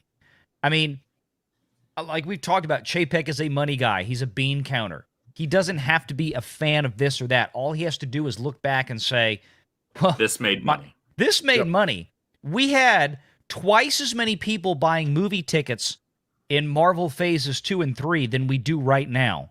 We have more than twice as many people buying tickets to see Black Panther than we do for Wakanda Forever. WTF? You know, it's like, this is not working. And I'm telling you, this all had a big part of it. And I know Pro can speak to more of this, but the problem with Bob Chapek was that we've been talking about for months. And Pro even talked about this a couple of months ago. Another hat pro here to Pro. I'll take them, man. Keep them coming. Keep them coming. Is because 2 or 3 months ago on my channel, Pro and I talked about there was a rumor out there, and from Cameron Pasha as well was hearing some of the same things, that sometime in the latter part of this year, around November, as a matter of fact. Oh, the policy changes. Is that what you're going to talk about? Yes. Yeah. That there were going to be some major shifts at Disney. We were talking about this 3 to 4 months ago. This is what we were hearing. And what just happened in November. Yep. And it needs to be clarified, too, that that's what initiated the original mutiny attempt in March, is that Chapek was planning in April of this year to change the policy. And this got out in the mainstream media. People can go look this up. It'll take you a while because it's a little bit old. But Chapek was planning to change policy at the company to moderate it away from politics and controversial socio issues. So the idea there that Valliant's bringing up is that many people had been hearing that he was going to return now after he had been given the unanimity of the board's support in June. He was going to be returning later this year with those same policy changes for the company. And what those people don't want, and really this goes much higher than studios, so we'll get to that in a minute. But what the people of that belief system don't want is they don't want policy change, because policy change then can put them into difficulties with their employment if they continue to make decisions that harm the business's interests, which it has to be said at this point that the things that Disney has been doing with stuff like Lightyear, with stuff like Strange World, it is adverse to the goals of the company if the goal of the company is to make the most money possible. I mean, that's what the goal of any company is. If you're a for-profit enterprise, that is your goal. You would think. Let me add this, and here's a zinger for you. You know, we talked on the Sunday show, and hopefully we got some of those folks here watching right now. Almost 300 in chat, y'all. We can get some more likes. I know you can do it. Thank you for being here. But we oh my God, the Sunday show was wild. Pro and I closed out Sunday with our regular Sunday show at around 7 o'clock. I had some errands to run. I left the house. And as I'm pulling up to the house, my phone is exploding with Bob Chapek news. And I call Pro and I call Cameron. I'm like, what are we going to do? We're going live. We're going live in 10 minutes. Get in there. And, you know, so we had a bunch of people there Sunday night. And this is some of the stuff we discussed. We had actually a little over 2,000 people in that chat Sunday night. And I said that night, and Cameron said it, Pro said it, we all agreed, talking about who was the next one to go. And I tweeted it out again the next morning to remind folks. I said, folks, Kareem Daniels the next one to go. 6 hours later, Kareem Daniel was gone. Now, why is that important? Why is that important? Because Kareem Daniel was Bob Chapek's highest-ranking lieutenant. He was the one that was put in charge to basically decide. Kareem Daniel was the head of distribution. I might add, a person of color that was marched out from Disney yesterday. And someone that Pixar and Pixar hated his ass. Oh my God. Him. Oh, they hated him. They absolutely hated him. Think back. I want everybody to go back in the time machine right now and think back to February and March of this year, when the whole House Bill 1557, the Parental Rights and Education Bill from the Florida State Legislature, was being pilfered through. And the folks out there decided, I say the folks, the shills and the crazies, referred to it as the quote-unquote don't say gay bill, which, of course, there was no such language in that bill. That is Kareem Daniel. Very good. Thank you, Jeff. That is Mr. Kareem Daniel. He is a person of color Muslim man. And he was summarily sent packing yesterday, right after Bob Chapek. But who was it that came out to Variety magazine in a complete, let's call it a bitch fest, to Variety magazine during that Florida issue, after Mr. Chapek made it clear that the Walt Disney Company did not want to get publicly involved in actual politics, but they were, quote-unquote, working behind the scenes to talk to legislatures, which I might remind everybody that it was either, and I can't recall for certain, but I believe it was either Ron DeSantis himself or I think the Republican House Speaker of the Florida State Legislature that came out and said, we never heard anything from the Walt Disney Company on this. Ever. Ever. Bob Chapek was just basically trying to get away from it. He did not want to be involved in it. Bob Chapek did not give a shit about this issue. And it needs to be said, too, he had a spokesperson helping him, Jeff Morrell. Yes. Who would leave the company because of how badly the rest of the company turned against him and his CEO for whom he worked. Yeah, Jeff Morrell was dragged through the mud behind the scenes. That's why he left less than 4 months after he signed on to Disney. Wow. Jeff Morrell was a guy that had worked in politics, quite frankly, largely for the Republican Party for decades. So Jeff Morrell, that's Jeff Morrell. Jeff, he was brought in to basically... Jeff Morrell was the guy that you'd want to have working for you at Disney. He's the guy that somebody like Bob Chapek would hire for damn sure, that would have good relationships with people like, I don't know, the Republicans in Florida and, I don't know, Ron DeSantis. Right, and he's like a Jeb Bush guy. He's milquetoast. Yeah, he is very milquetoast. But a milquetoast guy like this is exactly who you want as your press secretary. Exactly who you want in this kind of situation. But he left after a couple of 4 or 5 months. There you go. Former Pentagon spokesman Jeff Morrell, who has worked for multiple administrations, Republican and Democrat, but definitely more on the Republican side, as far as he is personally. And he basically left too, saying it was a shit show. I mean, he really did. Yeah. They stroked. He basically. And again, we don't have any direct knowledge of this, but I can tell you based on, oh my God, 20, 30 years of following this kind of stuff in politics, because I was fascinated with this stuff from the time I was a teenager. Let me tell you how this happened. After everything exploded, after Bob Chapek said, we don't want to get involved in this, the backlash started. Bob Iger made public, Robert Iger, the new old chairman, president now of Disney, whatever the hell you want to call him, the mess maker that is now back in there that just replaced Chapek. When Bob Iger made his public statement, everything started going to hell in a handbasket. What a lot of people have to realize is that every problem that you see at the Walt Disney Company today is because of Bob Iger. All the Reimagine Tomorrow program, the Latondra Newtons out there that run the DEI, the Diversity, Equity, and Inclusion and Human Resources programs, all Bob Iger people, all this mess, all the Pixar mess, the Disney Animation Studios mess, everything. The fact that they ran Ike Perlmutter off allegedly because he was a racist, and all this kind of stuff. And Valliant, pause for just a second, and Go ahead. Let's clarify for the audience too. The reason that these things were put in place was because Iger was potentially preparing for a presidential run. Correct.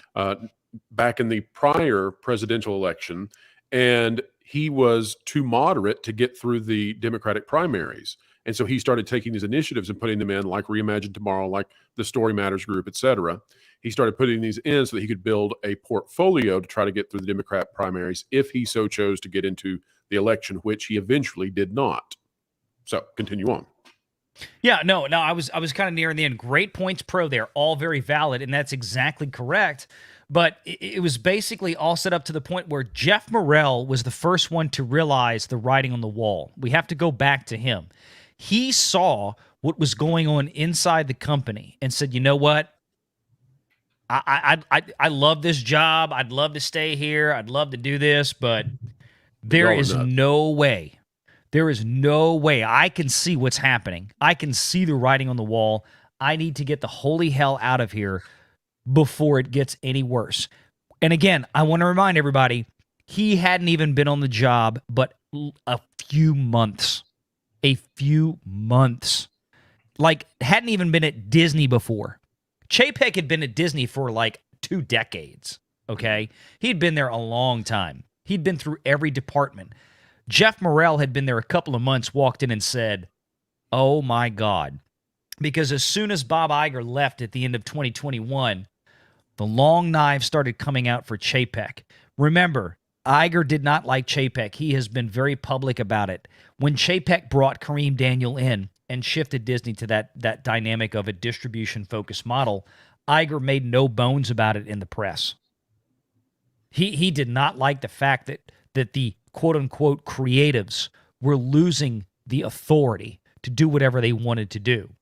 And by that, I mean what you're seeing now in Marvel Phase 4. By that, I mean what you saw with Lucasfilm's Star Wars sequel trilogy. By that, I mean what you saw recently in the last year or two from Pixar and Walt Disney Animation Studios. That was Bob Iger. All right, let me take the baton for a moment, and let's travel into the future just a little bit. Run with it. So you might say then, well, how in the world did Bob Chapek even manage to run the company for the time that he did? Well, what happened is that after he survived the mutiny attempt, which involved an organization called the Disney Walkout Group and all kinds of things that was actually being ran by people who worked in leadership at Disney. Mm-hmm. After he survived that, they actually had really fantastic quarters. And it was shocking how good they were, honestly. Yeah. But it came about because, one, Disney Plus growth was doing well during those periods of time. And then also because the parks division went bonkers. Because as international guests decided that this was their chance once the lockdowns were up to take their kiddies to go see the castle, they would make this once-in-a-generation trip over the early spring throughout the summer, and they'd spend a ton of money at the parks. And that drove up the revenues to just record levels. And so in late June, Bob Chapek was renewed for his contract early and unanimously by the board in what I think everybody took to be a very strong show of support for the CEO. And then from that point forward, it looked like he actually was going to have control of this company. We were moving on past the Iger era, and Chapek was indeed the man in charge. Now, there's an interesting thing that happened.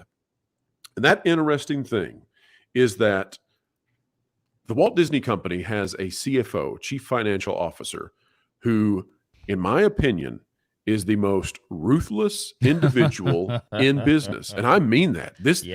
You Old have Christine. not met. Right. I call her the Red Queen. She is a destroyer. And, she would take that as a compliment. So don't anybody out there think that I'm being offensive. She would love it. She'd eat it up. Christy McCarthy is the same CFO. You're going to like this one. She's the same CFO who, when it was brought to the public's attention that they were filming Mulan, parts of Mulan next to concentration camps, her response was that was generating buzz for Disney, and buzz was good for business. That's the CFO we're talking about. This is the same CFO when she said, when she talked about cutting food portions at the parks, she justified cutting the food portions at the parks by making a joke that the guests were already too fat anyway. Yeah, we were listening to that earnings call. That was on Christine McCarthy. Call. Yeah. Christine McCarthy is one of the most vicious people in business. Now, I mean it. That's savage. She was renewed and brought back. And at the time, even on that Park Place, one of our other writers had written about, this lady is brutal. I mean, look at that face. I mean, she will kill you. She would gnaw her own arm off if it would make a buck. Now, so she's on board. And here's the mistake that Chapek makes. She's on board. She's probably an Iger person, although that's hard to say because she's also probably a Christine McCarthy first individual. Oh, yeah. But here's the thing. He trusts her, and that was extremely foolish. Yeah. Because what we found out now is that even after the board gave him unanimous approval early and a raise, she was secretly working behind his back against him. Now, the reason we know that is because the Wall Street Journal came out, and most of the articles which have come out in this in the time since have largely been puff pieces or so speculative that there's nothing in there that you can truly trust. But the Wall Street Journal piece actually nails some things down, and it may give away a little bit too much, actually. Here's the thing. I've been putting together a timeline based on the Wall Street Journal article that came out, and there were about 4 different people who wrote it. Here's the timeline that occurred, and then we're going to piece together exactly why Disney did the thing they did to Chapek off of one subpar earnings call, which was by no means anywhere close to terrible. It's nowhere even close to terrible. Nobody came away from the earnings report that was just 2 weeks ago and said, "Oh, Disney's going to get rid of their CEO. He needs to resign." Nobody said that. No. Because it was a ho-hum kind of thing. And you looked at it and said, well, we're going into a recession, so okay. This was their worst quarter because of streaming, blah, blah, blah. To be fair, nobody was expecting this. Yes. Warner Brothers earnings call was worse than Disney's. Right, exactly. Let's just throw that out there for a point of reference. Mm-hmm. So here's the timeline, everybody. Pay close attention to this. November 8th is the earnings call for Disney. November 9th, the very next day, an internal memo from Disney, from Bob Chapek, leaks online. That memo details that there are going to be cuts across the company and there are going to be hard decisions that will be made. Also on November 9th, Bob Chapek forms a panel, a 3-person panel that includes him, Christine McCarthy, and one other individual who will be determining those cuts. That indicates 2 things because the board was formed on November 9th. By him forming on November 9th, it indicates that 1, the board probably approved this. It's almost unimaginable that he could have formed such a thing at such a high level and made such a drastic decision without the board giving him at least its tacit approval. Correct. The second thing it shows is that he trusted McCarthy big time because there's 3 people on the panel. He's one of them. He's only going to put 2 other people on there, and those have got to be 2 people he trusts very, very much. So understand the context. This is why Chapek is blindsided later on. Between then and November 18th, we're only going to go to November 18th because November 18th is the day that the board asks Iger to replace Chapek. Yeah. Okay? Think about that timeline. We've got the board behind Chapek on the 9th, probably, almost certainly, and we've got Chapek trusting Christine McCarthy, his betrayer, on November 9th, if the Wall Street Journal article is true, and I believe it is. So that's a very short span of time between. Here's what happened in those days between. In the following days, here's what the Wall Street Journal reveals. Christine McCarthy was chatting with investors. Now, when the Wall Street Journal reveals that she was chatting with investors, understand she's not talking with Joe Smith of California, who has 12 shares. Right.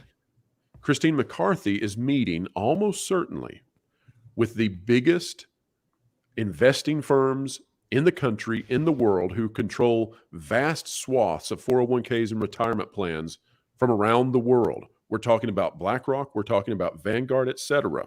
I'm going to send you the link right now, Jeff, so you can pull it up. McCarthy is chatting with those giant firms. She's doing so outside of Chapek's knowledge.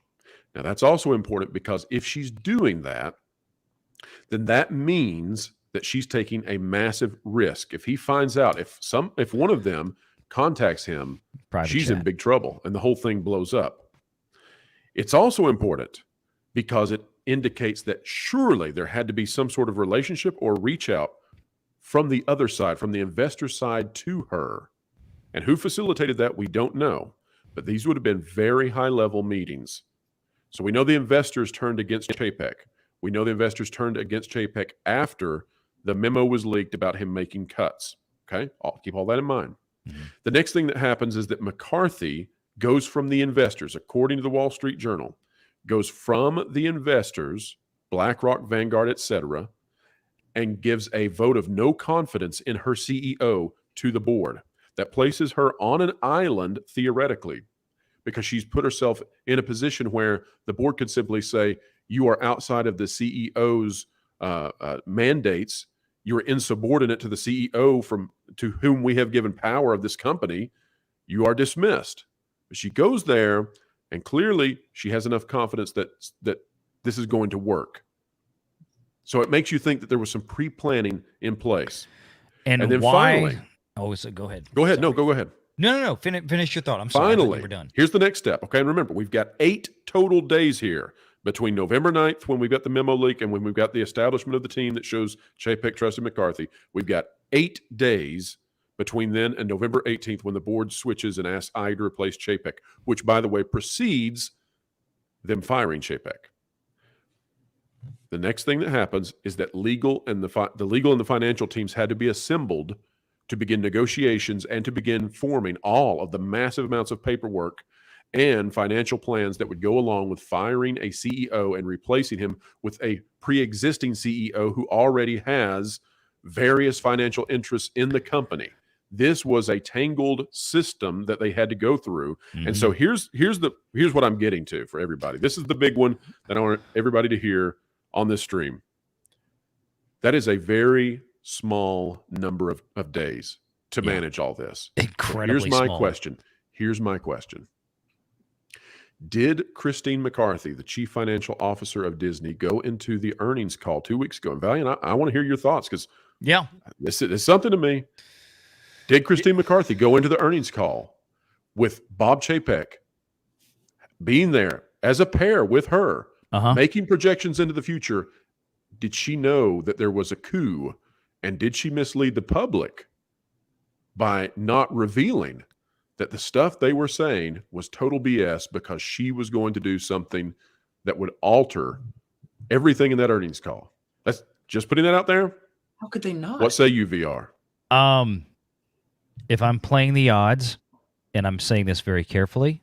We got to be careful on this one. This is like a minefield. Yes. Yes, and I'm going to explain why. Because Christine McCarthy wasn't the only one talking to the investors. And Jeff, if you pull that up one more time, I'm sorry, on the Morningstar thing, and click over to, if you see there on the top of the grid, you see where it says, major concentrated buying, selling. It says funds and institutions. Click over to institutions instead of just individual mutual funds, because we're going to show the folks out here who controls when we consolidate. There you go. Now, BlackRock. Did we go deep enough, by the way? Yeah. Have we gone deep enough in this show yet? Yeah, so here we go. As of the last reporting, the Vanguard Group, they own 8% of all Walt Disney shares. Now, that may sound like a small number to you, but it is not. Not for a company the size of Disney. State Street, which is owned by Mass Mutual Financial Group. State Street Corporation, I believe, is still part of Mass Mutual. Owns about 3%. You can go down there. State Farm, Geodes, T. Rowe Price, Northern Trust, Mellon Bank, Bank of America. These are the people right there. Those are the people that control Disney. And right if you're thinking that McCarthy was going to talk to investors, if the Wall Street Journal reporting is true, these are the companies that she's going to. That's absolutely. This is who she's talking to. Now, let me throw this out. Let me throw the other thing out there, and that is this. She wasn't the only one talking to the investor class. There was somebody else talking to the investor class. It was reported, I believe, by Matt Maloney in Puck Magazine in the week or two leading up to this. There was somebody else that was rumored to be talking to these same folks at the same time, allegedly, that Christine McCarthy was. Anybody want to take a guess who that was? Bob Iger. Bob Iger. That'd have been my guess, now, too. Let me ask you this, VR. In the Wall Street Journal report, it said that there were executives who had a problem with Chapek that were going to Iger, and then Iger was suggesting that they go to the board Do you think that the top executives were using Iger as a way to funnel inside information to the investors? It It gets really messy. We're getting ugly here. It's okay to say pass. It's possible. It's I'll leave it there. It's possible. That's about as far as I'm going to get into that. It's possible, certainly. Nothing about this adds up. Nothing about this works. The timing of this, and I will say this: I have, for those of you out there that may not know who I am, what I do, I've been in the financial industry for almost 20 years. I've been a stockbroker almost 20 years. I've listened to a lot of earnings calls. I've never seen anything quite like this. This is fascinating at this level. I mean, we're not talking about a mid or small cap Russell 2000 stock here. We're talking about not only an S&P 500 company, a Fortune 500 company. We're talking about a member of the Dow, pardon my French, the Dow fucking 30. To have something like this happen is highly unusual. And if you look at Disney's history, it is even more highly unusual. To have a man like Chapek, who 6 months to 7 months after he got really full control when Iger retired as executive chairman at the end of last year, to get renewed 7 months ahead of schedule. Repeat that. He got renewed 7 months ahead of schedule. Okay? With a raise. To then have, arguably, and I get it, and Pro and I, look, and I will say this. Pro and I covered that earnings call live that is now in question. And Pro even piped up at that point towards the end of the call when that question came in about, have you accounted for macroeconomic factors and in recessionary pressures and all this kind of stuff. And that was the moment where supposedly, allegedly, according to these media outlets, that was the moment that Bob Chapek just, basically just cut his own deck off at that point, whatever. Okay. I have heard bad earnings calls. I have heard earnings misses. I have heard a lot of different things. And I have heard, earnings calls where CEOs, where analysts said, oh, that kind of sounded weird and all this kind of stuff. It is a rare thing, an incredibly rare thing, and I'm trying to think of another time where this level of reaction happened. We're just a couple of weeks later, this came around, especially when you consider all the other evidence that came into play before this, all the other things that we knew. I mean, the board would have had to have fully endorsed the early termination of Peter Rice, because only the board could have Yes, absolutely. Only the board could have approved such a contract termination that had just been renewed within the last 12 months, because that buyout would have cost the Walt Disney Company $10 million to start. And for those in the audience who don't know that name, since we just threw that out there, Peter Rice, one of the biggest names in Hollywood, fired in a humiliating way by Bob Chapek just months before the same thing happens to Bob Chapek. Yeah. I mean, this is all incredibly bizarre, and and here's the thing.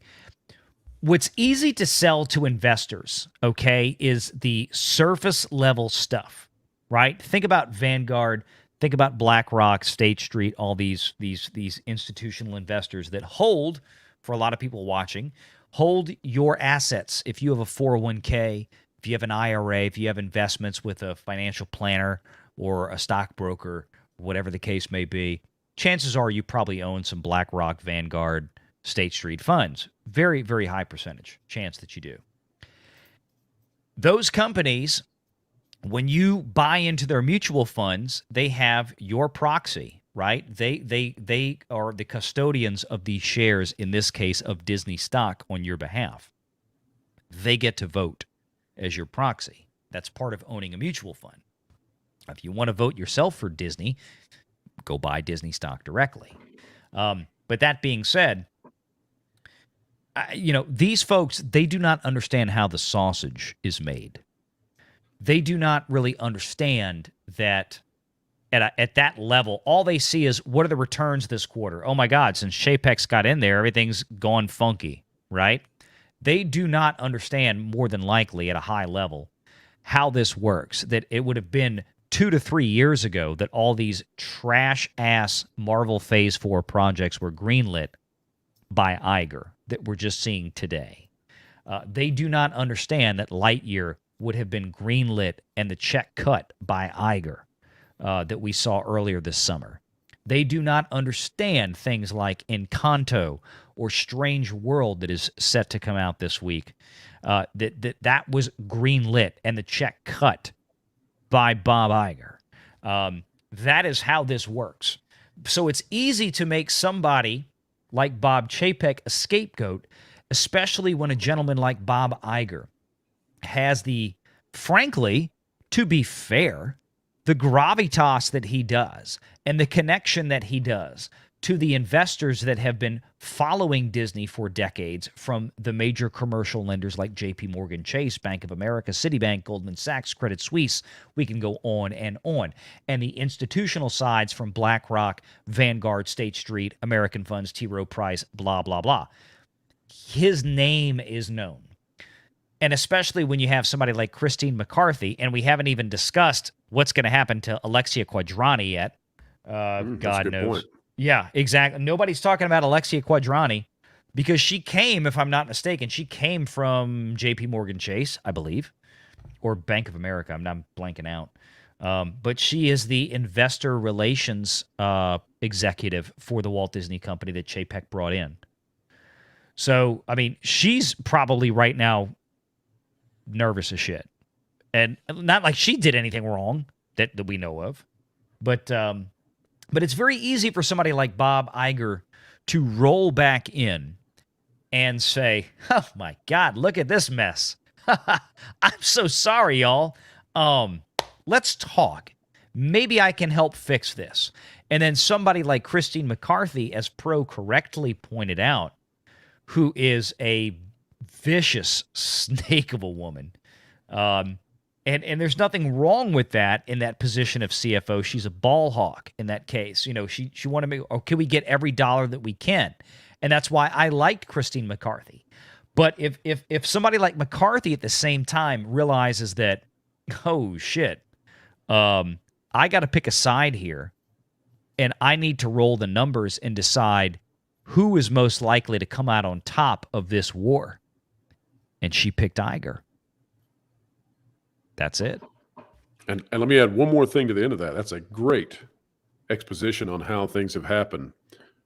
The one thing I would add is on November 9th, Bob Chapek had the authority of the board. One would presume, I mean, it defies logic that he would not, to form a committee of 3 people to begin making cuts at Disney. Yes. Between then, 8 days later, something changed so dramatically that he was gone. I would suggest that it's likely he cut where he was not supposed to cut. That would absolutely be at the board level. There's no question, because not only that, Bob Chapek himself obviously is a board member. I mean, because after they terminated his contract as CEO, Bob Chapek was forced to turn in his resignation as a board member in a separate legal action. Now, here's why I think that we can assume with reasonable assurance that he cut where he was not supposed to. And that's because of how fast this happened. Mm-hmm. From the point that he forms that committee to make the cuts, it's 8 days. That tends to mean to me, and by the way, this just doesn't happen. I mean, this, like Valliant said, this does not happen. In 8 days, you're bringing back the former CEO who put you here? Chapek cut somewhere he wasn't supposed to, and in my opinion, they needed him gone before that took effect, before that action could come in. Now, where did Chapek take all of the fire over the last few months? Because let's just say, if you're going to make cuts, you're probably not going to make cuts to your friends. You're probably not going to make cuts to your allies. You're probably not going to make cuts to the people who have helped you. Who has been after Chapek ever since he was put into this position?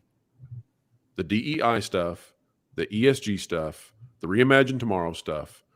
The studios that want to push far left. Because he knows it was a freaking money pit. It was just That's bleeding right. money. That you were literally throwing money at swine at that point. Those are Mm-hmm. fake jobs. So if you ask me, how confident am I that he cut somewhere he wasn't supposed to? Oh, I'm pretty confident on that. It's speculation what it was, but I bet he was not cutting the people who had helped him. And I'll leave it there.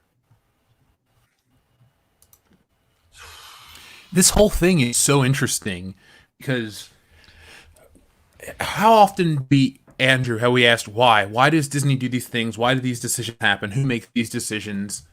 Well, eventually it has to stop. Well, here's the point where this is what we've all been waiting for years to talk about, hear about, to learn about. I mean, Renegade, you guys are teaching me shit that I haven't even heard about yet.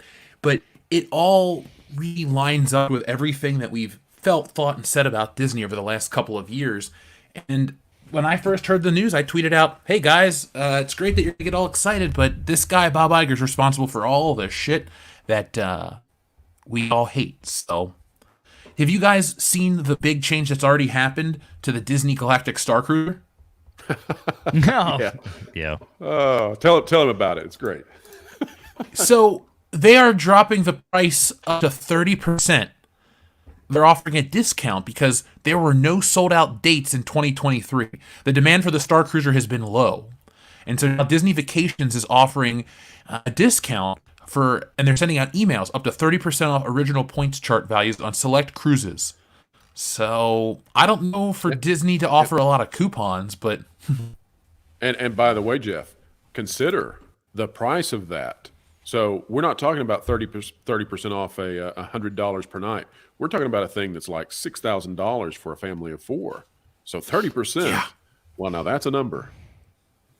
Yeah, that's a nice cut. Also, real quick, we've got over 350 people in the chat right now. Do us a favor, hit that like button. That helps us with the algorithm. We appreciate all of your butts in the seats. Indeed. Thank you for being here for a special insider financial education edition of Cape Shit. There's praise. You said it. And I know you're not getting away with going to show without that. It's not happening. Good. I wouldn't real want it quick, that way. I know somebody super chatted recently about State Street and Mass Mutual, saying that's not owned by Mass Mutual. I may have misspoken, and I apologize. There was at one point an entity with that name, State Street, that was part of the Mass Mutual Financial Group. It may have been a completely different entity. I could be wrong, so if I am, I'll own that one. But point is that State Street itself is still, they've still been one of the biggest shareholders. Now, it's interesting to see that, a year ago, BlackRock had a much bigger stake, and I will say this, I'll have to go back and see if I can pull up the old data. BlackRock had a much larger stake in Disney than they do now, as did State Street. They were number 1 and number 2. And on that chart that we just pulled up a moment ago from the same Morningstar site that I usually reference, they were no longer in that top chart. And that has happened, basically. That has happened since Iger left. So I'm going to do more research on this myself because it's going to be interesting to this see. Is a rabbit hole. It's going to be interesting to see. Let's say early part of 2023, when that SEC data gets updated and Morningstar does their quarterly updates, to see if that changes once again, and if BlackRock jumps up into the top 3 again. Keep your eyes peeled, folks. Listen to old VR. I know I will be. Not to sound silly, but like shit. Oh, it is. It is absolutely Game of Thrones shit. Andrew, you're dead on balls. I'm on that one. I mean, yeah. This is why I tell people, I'm like, look, this is why we love to cover the business and financial side of Hollywood and put it through that reality lens, because this is where, if you really want to understand what's going on and what's going to happen, you got to dig into it at this batshit crazy level. You have to, because this is why Pro and I love having our Sunday chats, and doing the show, because we kind of get into the weeds here, and a lot of people think like this is nuts, and it's like, no, it's not. And look, we've been seeing people. Let me address this real quick. You know, for I know I brought this up earlier, but you know, there's a lot of folks out there, YouTubers and conservative media, that want to pull out the old get woke, go broke stuff on this thing. No. That's not what happened here. It's not even remotely close to what happened here. And if you think that's what happened here, that's because you have a fundamental misunderstanding of the entire situation. And I'm not, you know, I don't say that to be mean or disrespectful, but it's just a matter of we've been following this a long time. Myself, WDW Pro, That Park Place, people like Cameron Pasha, Midnight's Edge, all these other folks out there, you know, they kind of cover the business side of things. Look, it's when you watch this stuff long enough, you start being able to pick apart the tea leaves, right? You start being able to see things that are coming, that have happened, that are going to happen, because that's where everything is laid out. But there's a lot of folks out there, unfortunately, that all they see is the headlines that say Bob Chapek said that Disney's not woke enough, or that Disney's not woke. And it's like, no, I watched that Wall Street Journal interview. He did not say that at all. He didn't say that one way or the other. He basically gave a politician's answer to the question, and he dodged it deliberately, which is what I would expect from him, because it was a setup question. It was a question designed to elicit a sound bite response that no matter what Chapek would have answered, if he had said the word woke in his response, it would have jacked him. He was trying to get away from it. He didn't want to even acknowledge it, because at one side, he knows that I don't want to get Disney involved in politics. But on the other side, he's got a radicalized, goof bag ass staff at Disney at the highest levels that were planted there by people like Bob Iger to basically bomb it out. And he had already dealt with that once this year, back in February and March, which I will remind people again, Chapek's first response was, I don't want to be involved in this. Disney doesn't need to be involved in this. And then within a matter of days, he had a ball peen hammer smashed into his head. Now, you can say that Bob Chapek bent the knee. And yeah, okay, he bent the knee. Because he was look, did anybody actually watch the quote-unquote hostage video? Did that look like a man who was happy to be saying the things he was saying? Did that look like a man who was celebrating the Reimagine Tomorrow program? Or did that look like a man who had just gotten both balls and his dick kicked inside out by people inside that company? People think that because he's CEO, he is all-powerful. And I'll leave this here. Beholden to the board. He is beholden to the board, and the board is controlled by the institutional investors, period. And I keep reminding folks that Bob Chapek is not, for everybody out there watching tonight on World Class Bullshitters that are trying to keep smashing that like button, we thank you for it. He is not David Zaslav. David Zaslav is in a very different position than Bob Chapek. David Zaslav is in a position that is the product of what is tantamount to a hostile takeover. David Zaslav is basically God. He is God. He has God powers over there because John Stankey at AT&T said, I have had enough of this shit. I am done with Warner Brothers. We are spinning this off. We are doing a reverse Morris Trust. We are shooting this out to a legal entity that is going to be domiciled in the Bahamas. And then David Zaslav is going to come in with Discovery, merge with it, bring it back into the U.S. This is all for tax stuff. But the bottom line is this, is that David Zaslav was basically given God mode powers, like he was given the ultimate God cheat code for a video game to come in there. Zaslav effectively got to appoint the entire board. They're all his people.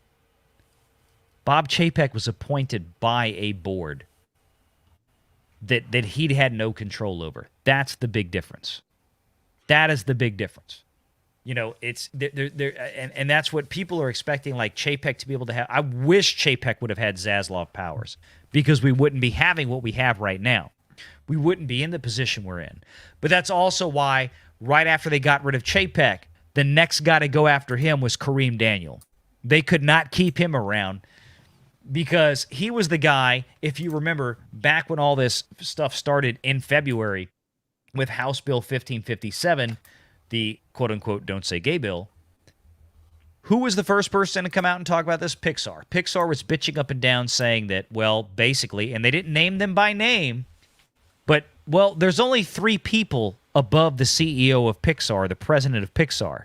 That's Alan Bergman, the chairman of the board of the Walt Disney Studio System. That's Kareem Daniel, chairman and chief of distribution, and then Bob Chapek himself. And Pixar was lamenting what in that article in March? They were lamenting the fact that their superiors were not allowing them to put in, as they said, quote unquote, overtly gay affection into their films. And what did Lightyear have in it? What did they have to relinquish back into the film? How about Strange World from the Walt Disney Animation Studio that features a homosexual romance between 2 teenage boys? Coming out this week, families, if you want to see it. Tomorrow. Yeah. So here you go. Who was it? Wednesday. Yeah, who was it that Pixar said was the problem when it came to their woke stuff? Who was it that Pixar identified as the anti-woke people at Disney to Variety? Well, it was Bob Chapek and Kareem Daniel. You've just seen Lightyear, families, and had the joy of explaining to your children how 2 mommies can make a baby. Now, coming to you Wednesday before Thanksgiving, prepare yourself for a conversation about 2 boys in love. Strange Worlds from the Walt Disney Company. They actually hired a pro to do the trailer. I buy that. I buy that entirely. Hey, but now we talked about this for about an hour, okay? Can you understand why people on the right would not understand it? Can you understand why people on the left would not understand it? Well, absolutely. It takes a because while. there's ideologues on both sides. There are people that make takes a while to emotionally dig in. charged reactions. It takes a while to dig in. What's way easier? We won. And the other side, we won. That's way easier. And it's also advantageous for your marketing. If you say, "Oh, I won. We got rid of the bad guy." And both sides are saying we got rid of the bad guy. How about that? Mm-hmm. See, folks, this is what happens when a conversation is really good. I just sit back and listen. Guys, I want to thank God, you. I thought we put you to sleep. Anyway. No. You got to understand something. This has been fascinating to me, and I'm just trying to come up with something poignant to say for a transition because we have another finance-related topic, and I don't want, to keep you guys up too late. So one question I will ask, because I see a lot of people in the chat talking about this. Will Rian Johnson finally get his Star Wars trilogy under Bob Iger again? Hell no. That's vaporware. File that with Half-Life 3, StarCraft Ghost. It ain't happening. Coming soon in 2025, Ryan Rian Johnson's trilogy of Nothing Happening. We need to find a way for Rian Johnson to kill Luke Skywalker's ghost somehow. I don't know how it will happen, but surely the man has a way. Yeah, no. That poor bastard has been on about that trilogy since 2017 or whatever, and he still tries to find the most random Twitter personalities to grift off of to say it's still coming. We still got it's in the works. We're planning it. Look, at this point, Rian Johnson don't give a shit. Rian Johnson got a $400 million check from Netflix. Do you think he cares? No. He is making 2 Knives Out movies. Now, granted, that's to help him do the production budget for those, but he's still going to walk out of there with at least $75 million of that $400 million after he makes those 2 things, even paying Daniel Craig. I mean, my God. Look, he would love to come out. You notice recently it went from I'm making a trilogy to, well, there's an interest in me making another Star Wars movie. Oh, just one now, Ryan? Is it just one? What happened to the other two? Did he make a Star Wars movie before? I don't remember him making a Star Wars. He hasn't made a Star Wars movie yet. He really wants to. He really wants to, though. That was Ryan Johnson. Fruit, I realize, but sometimes you got to take the layups when they're set up for you. Ryan Johnson will be wheeled around a nursing home one day, and he'll be leaking to the nurses' station. Besides urine, he'll also be leaking. I've got a Star Wars trilogy coming out, coming out in about 3 years. You just be waiting on it now. That's going to be Ryan Johnson. Yeah, pretty much. A whole lot of nothing. Oh, Lord. No. A big old burger of it. Oh, now, guys, I don't want this to kill anybody, but the Indiana Jones stuff, where we transition from Disney topics, did you like what you saw, and were you concerned about it at all? There's confirms everything. It just confirms what we've already known. There's another Indiana Jones movie coming? It's like that other Star Wars movie. It's not really, but we're supposed to pretend it is. Oh. Okay. Kind of like Superman 4. Yeah. Well, I'll tell you, my take for it is sorry. Go ahead. Segue. Oh, no, I was going to say, but Superman 4 is better than Indiana Jones 4. I'm just saying. And that's a horrible thing to have to say. You have a point there. I mean, here's the cool thing, though, Jeff. Last year, they released the amazing 4K box set of Indiana Jones. And they had Raiders of the Lost Ark, and they had Temple of Doom, and they had The Last Crusade, and the transfers were really, really gorgeous, I thought. The cool thing was it came with this fourth, drink coaster. And it works really well. Like when I'm watching the first three movies, I can put the other thing down, and I can put my scotch on it with the ice, and it works great. It says, I don't know what Crystal Skull is, but I guess that's like coaster in Latin. Yeah. So, is it in reference to your crystal highball glass, maybe? Something like that. But I love the fact that mine came with a drink coaster too. Yeah, I love the fact that I got that drink coaster with it. It was super cool. That was on the indie stuff. Expensive drink coaster. On the indie stuff, we found out that Indy will do some time travel. Doomcock said it. We found out that de-aging is all through the movie. I said it. Mm-hmm. We found out that Phoebe is going to be the goddaughter who can do what Indy can't, and the whole internet said it. So what did we learn? A whole lot of nothing. We were already there. Yeah. I mean, 6, 7, 8, 9, 12 months ago, we were there. But do I hope that Indy 5 is fantastic? You bet. I hope that Harrison Ford gets the movie that he deserves. I hope the franchise gets the movie that it deserves. I hope that it makes $1 billion plus. I hope audiences love it. But I see danger signs, and we've been seeing danger signs, and we're going to say that until it gets here, and then we'll find out for sure. Well, I'm going to tell you right now, I mean, you're already looking at Avatar 2 that I had my suspicions, and Variety basically came out and said, yep. All right, I got a question for you, Valliant. Yeah. I got a question for you on Avatar, and you're the man. You're like the only person who can tell us this one. All right. You and I talked the other day about Avatar 2 and the financing on it. Uh-huh. So when Variety, it's Variety, correct? That's the trade that came out with this? Yeah. When Variety comes out and says how much this thing cost, are they taking into effect the other movies that follow, which are also tied up into that similar budget amount? Or are they parsing this out into a separate entity and figuring out the number from there?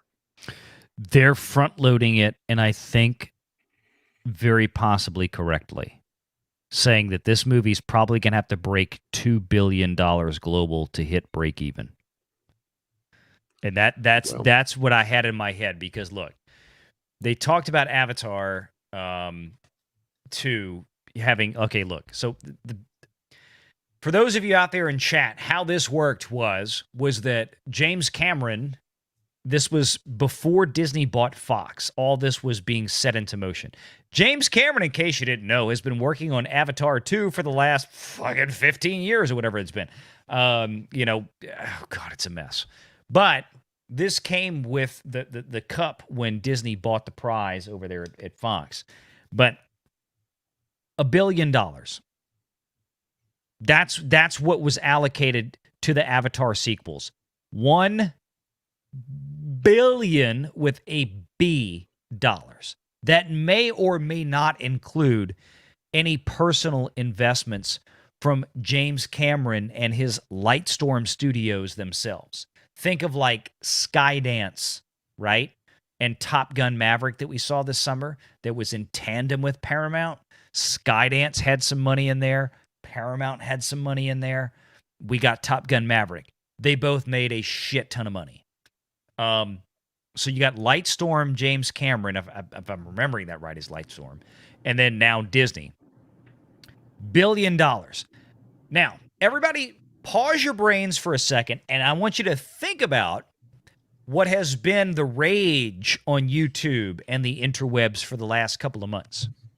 Rings of Power, right? Everybody talking about this, whether you love it or hate it. Most people hate it because it sucks. But the point is this. What did Amazon spend, or what did they allocate towards the Rings of Power? $1 billion, right? And that was for a couple of 2 or 3 seasons. I think about 3 seasons, if I'm not mistaken. They said they want to do 5, but I think they budgeted out for at least 3 to 4 seasons.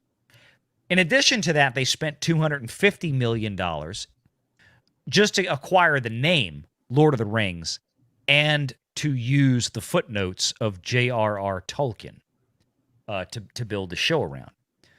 The reason I bring that up is because there was an article a couple of months ago after the show came out that, yes, they allocated $1 billion towards this for several seasons.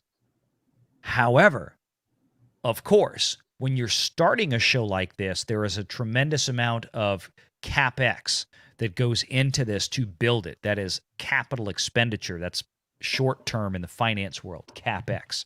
If you listen to a lot of earnings calls, you'll hear that term thrown about quite frequently along with EBITDA.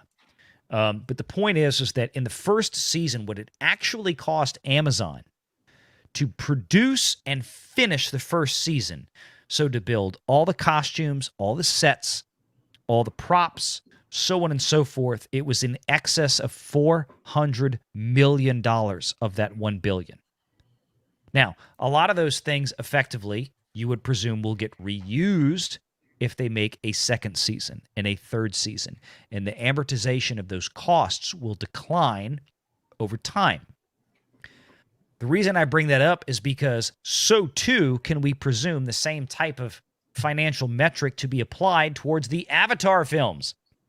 So if there was an allocation of about $1 billion to make these Avatar sequels, you can rest your laurels on the fact that probably at least $400 million went into, I bet my life, somewhere close to $400 million actually went in the ground to getting this sequel off, to getting Avatar 2 produced. And that does not include the marketing budget. They will probably spend another $200 to $300 million trying to market the dog shit out of this movie. Because if this one fails, it's they bad. all will fail. Oh my so God. They're going to market like you won't believe. And James Cameron even came out and admitted a couple of weeks ago that, well, if the audiences don't show up, this is dead. Yeah. We talked about that last week, didn't we? Yeah, that was such a shocker. Yeah, they're going to have to make close to $2 billion on this thing. Close to $2 billion. How much did Top Gun Maverick make? 1.5, just shy of 1.5. So this has got to make significantly more than Top Gun Maverick to and make it profit. will not. Betting right now, Top Gun Maverick, I've said it since the summer, Top Gun Maverick will be the highest grossing film of this year, period. Well, they had to I agree with that. re-release the first Avatar film in theaters just to remind people the franchise existed. And it didn't work because they didn't go see it. And this is the same movie, but with water. Yeah. Nah, I'm good. Yeah. I'm trying to think. When of I a read that Fern Gully joke today- with water, but it didn't happen. Sorry, I was slow on this one. Swimming with I was Smurfs. blown away. Darn it! I was too late. It was swimming with Drowned Smurfs. Smurfs. Oh! Drown the Smurfs. Asriel! Okay. No, I don't foresee this happening. The other day I was talking and I thought, yeah, Avatar 2, there's gonna be some hype. I can see people going back to support this, but reading the numbers, it needs to break even. Nope. I don't see that happening. And it's mean to want to wish it not to work, but we've been saying it for years. That movie has very small cultural footprint. People haven't been talking about it. It didn't stick around. Why would you sink all of that money into something? Like, they should have rushed this shit out by 2013. If you want to capitalize on Avatar hype, once the Avengers came out, it changed the conversation around film because the things that Avatar brought became standard, and now everybody does what Avatar does. The first movie did so well because it was really freaking pretty, and it was taking advantage of what was at the time new technology. Now that new technology is old tech or standardized. Like that, okay, whoop-de-doo, look at you. You got pretty CGI. I can get that anywhere on a Tuesday, And if that's all you have to go on, you can't sell a 5-movie Avatar film franchise off of its deep, riveting narrative. That's not happening. Or its incredibly complex characters that, break cultural boundaries and, people walk away from that film with existential questions about themselves and the universe. No, nobody gave a shit. They went there, had some popcorn, saw a pretty looking film, maybe in 3D. And that was another selling point. It's like the only damn film worth watching in 3D in theaters. And that's all you got. So I'm both surprised and not surprised that Cameron himself admitted, yeah, so if the people don't come and watch the movie, we can end it in 3. Like, man, I don't know if you're going to be able to end it in 3. I think you might have to end it in 2. Because I don't see anybody excited about this film one way or the other. People aren't talking about it, looking forward to shitting on it. People aren't talking about it, looking forward to praising it to the high heavens. It's just kind of existing. We'll see. It's James Cameron, so maybe he's got lightning in a bottle for, I don't know. Maybe he's made some incredible films. But you're right. It's almost certain that it's not going to happen. So we'll see. I know this. Sorry, go ahead, Joe. Okay, man. Okay, I was going to say. I have a bad internet connection. Oh, sorry. Please go. Sorry, there must be a brief delay. What I was just going to say is that knowing how much money this thing needs to make just to break even, just as you were saying, Jeff, that there's just no way. I don't see it.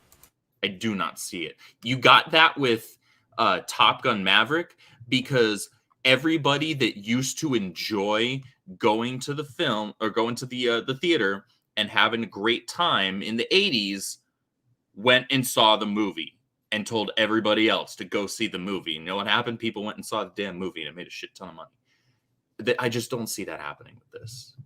The absurd amount of money that this movie needs to make, I would not bet on it. I would not put folding money on it being successful at all. To that amount. If you're like, oh, is Avatar going to make $1 billion? Maybe. Maybe? Because Spider-Man was big. Nobody thought it was going to be $1.9 billion big. But I know that this is the thing I was going to say a second ago. Is I know this sounds kind of edgelordy, but I'm not trying to be edgy. I don't think James Cameron has made a great movie in my lifetime. He's made one great movie in my lifetime. He's made very good movies, but he hasn't made a great one. I think his greatest stuff is so far in the past that we're just kind of humoring him, or he's riding off on the certain successes. Like Terminator 2, great film. True Lies, really good film. Titanic, overrated. Go back and watch Titanic. Doesn't hold up. Plus all the big hype around certain parts. It's a very dated film. It doesn't isn't as enjoyable as it once was, and I didn't even like it that much in the first place.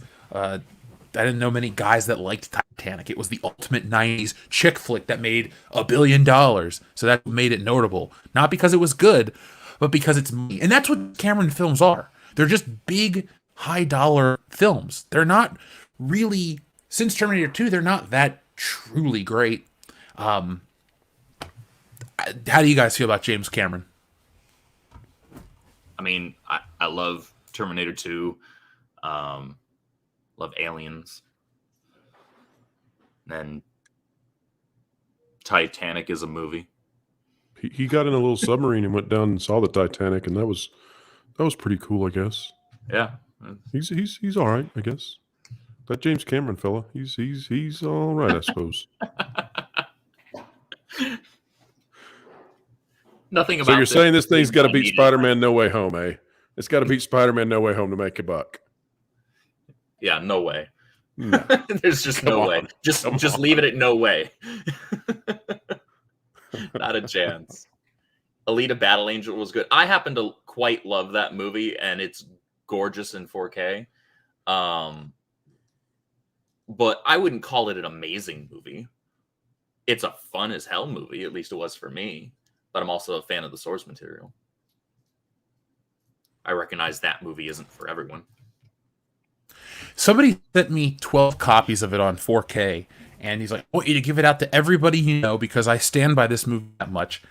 And you know what? That's the kind of way, if you believe in a movie and you want to get it out there, it works. We got it. We gave it away to people. All the bullshitters own it.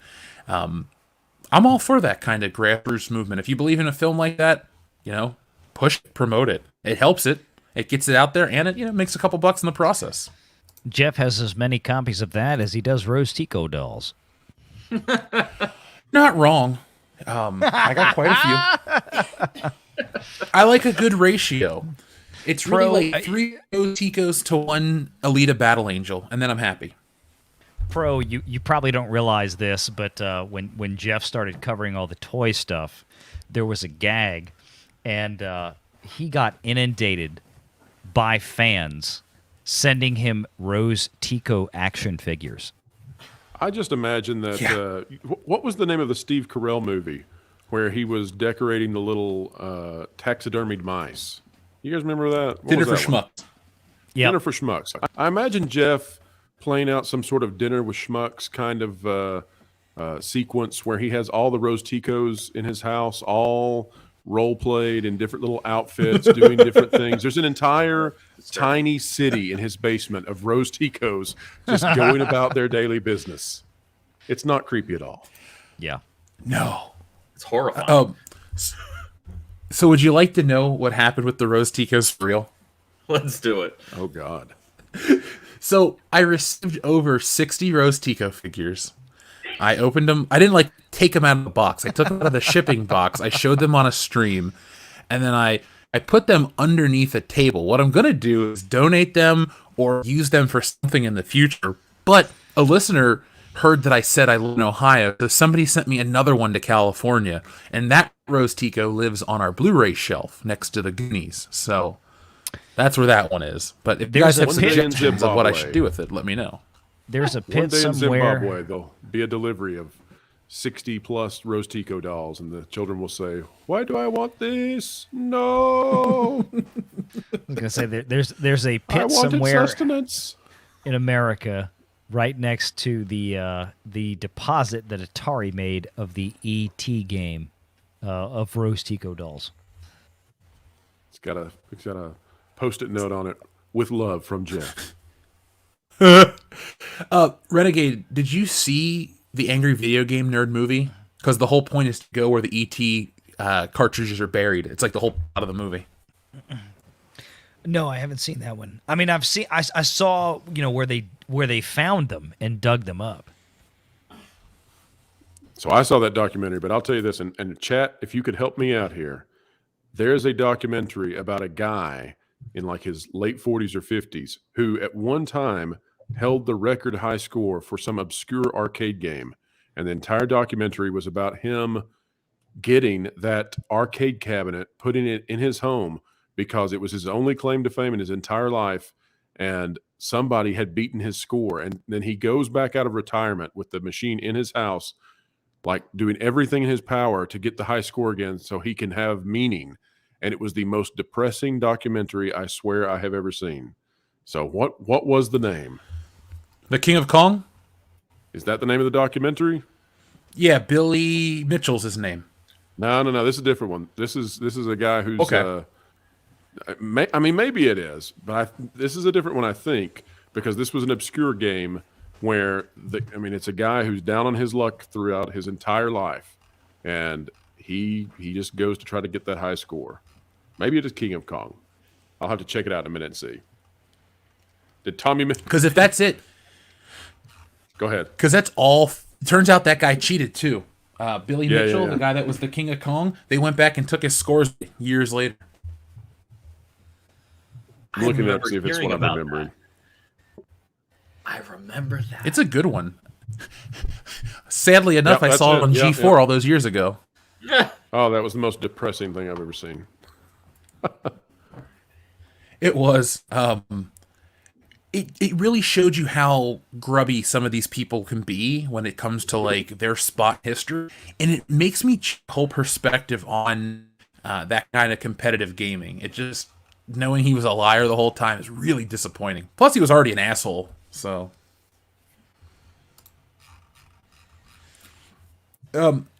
Jen, Valiant Renegade prediction for how much Avatar 2 will make.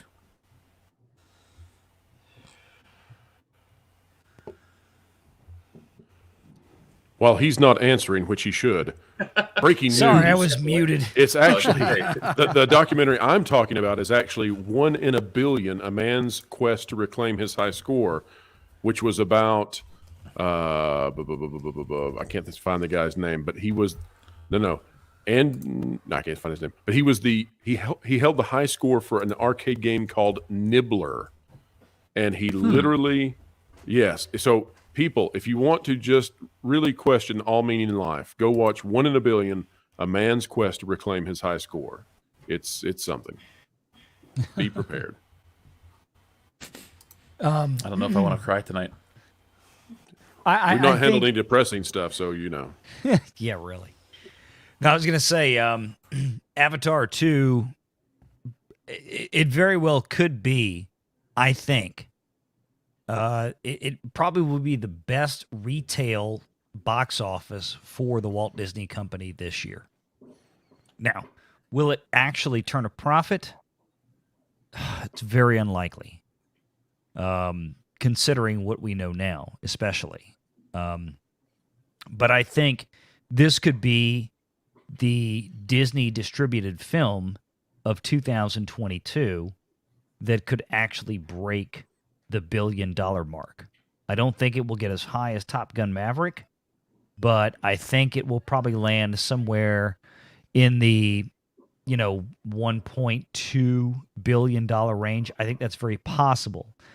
The problem with this movie is that it is such a complete wild card. You've got the fact that it is a big James Cameron film, and Cameron, to his credit, is a great salesman. I mean, you can't take that away from him. He's a great salesman. He is going to push this movie. It does have a strong fan following from the first one, although obviously, as we've discussed here tonight, that has dwindled substantially since the first film. And as has been discussed many times already, that the biggest problem with this film is that it is way too late after the first one, way too late.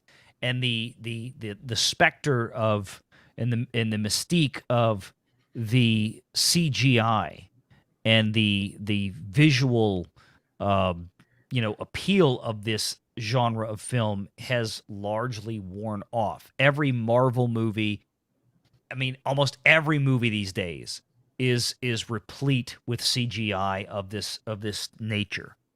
So this is not a unique thing anymore. But I still think that because of the there is a fan base out there that could drive this to be something really, really kooky, out of the ordinary, and bust that $1 billion mark. for Disney, which they will celebrate to the high heavens.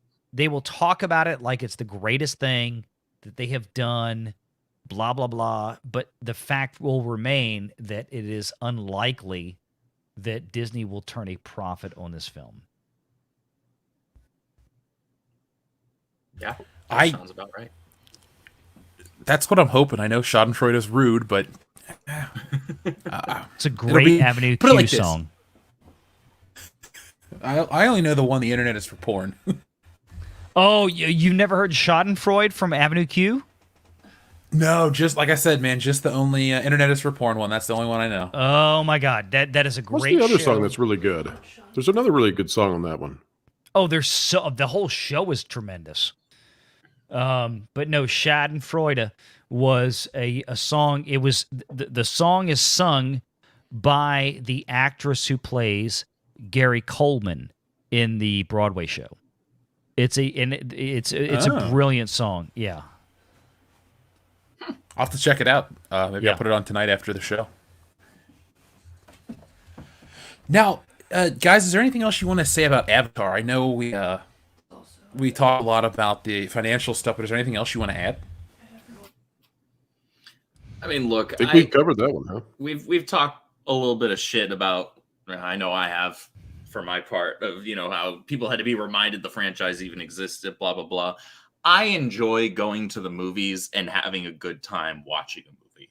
So my actual hope, my honest hope, would be that it's actually a really fun movie, and that it's something that I would enjoy seeing and want to go see.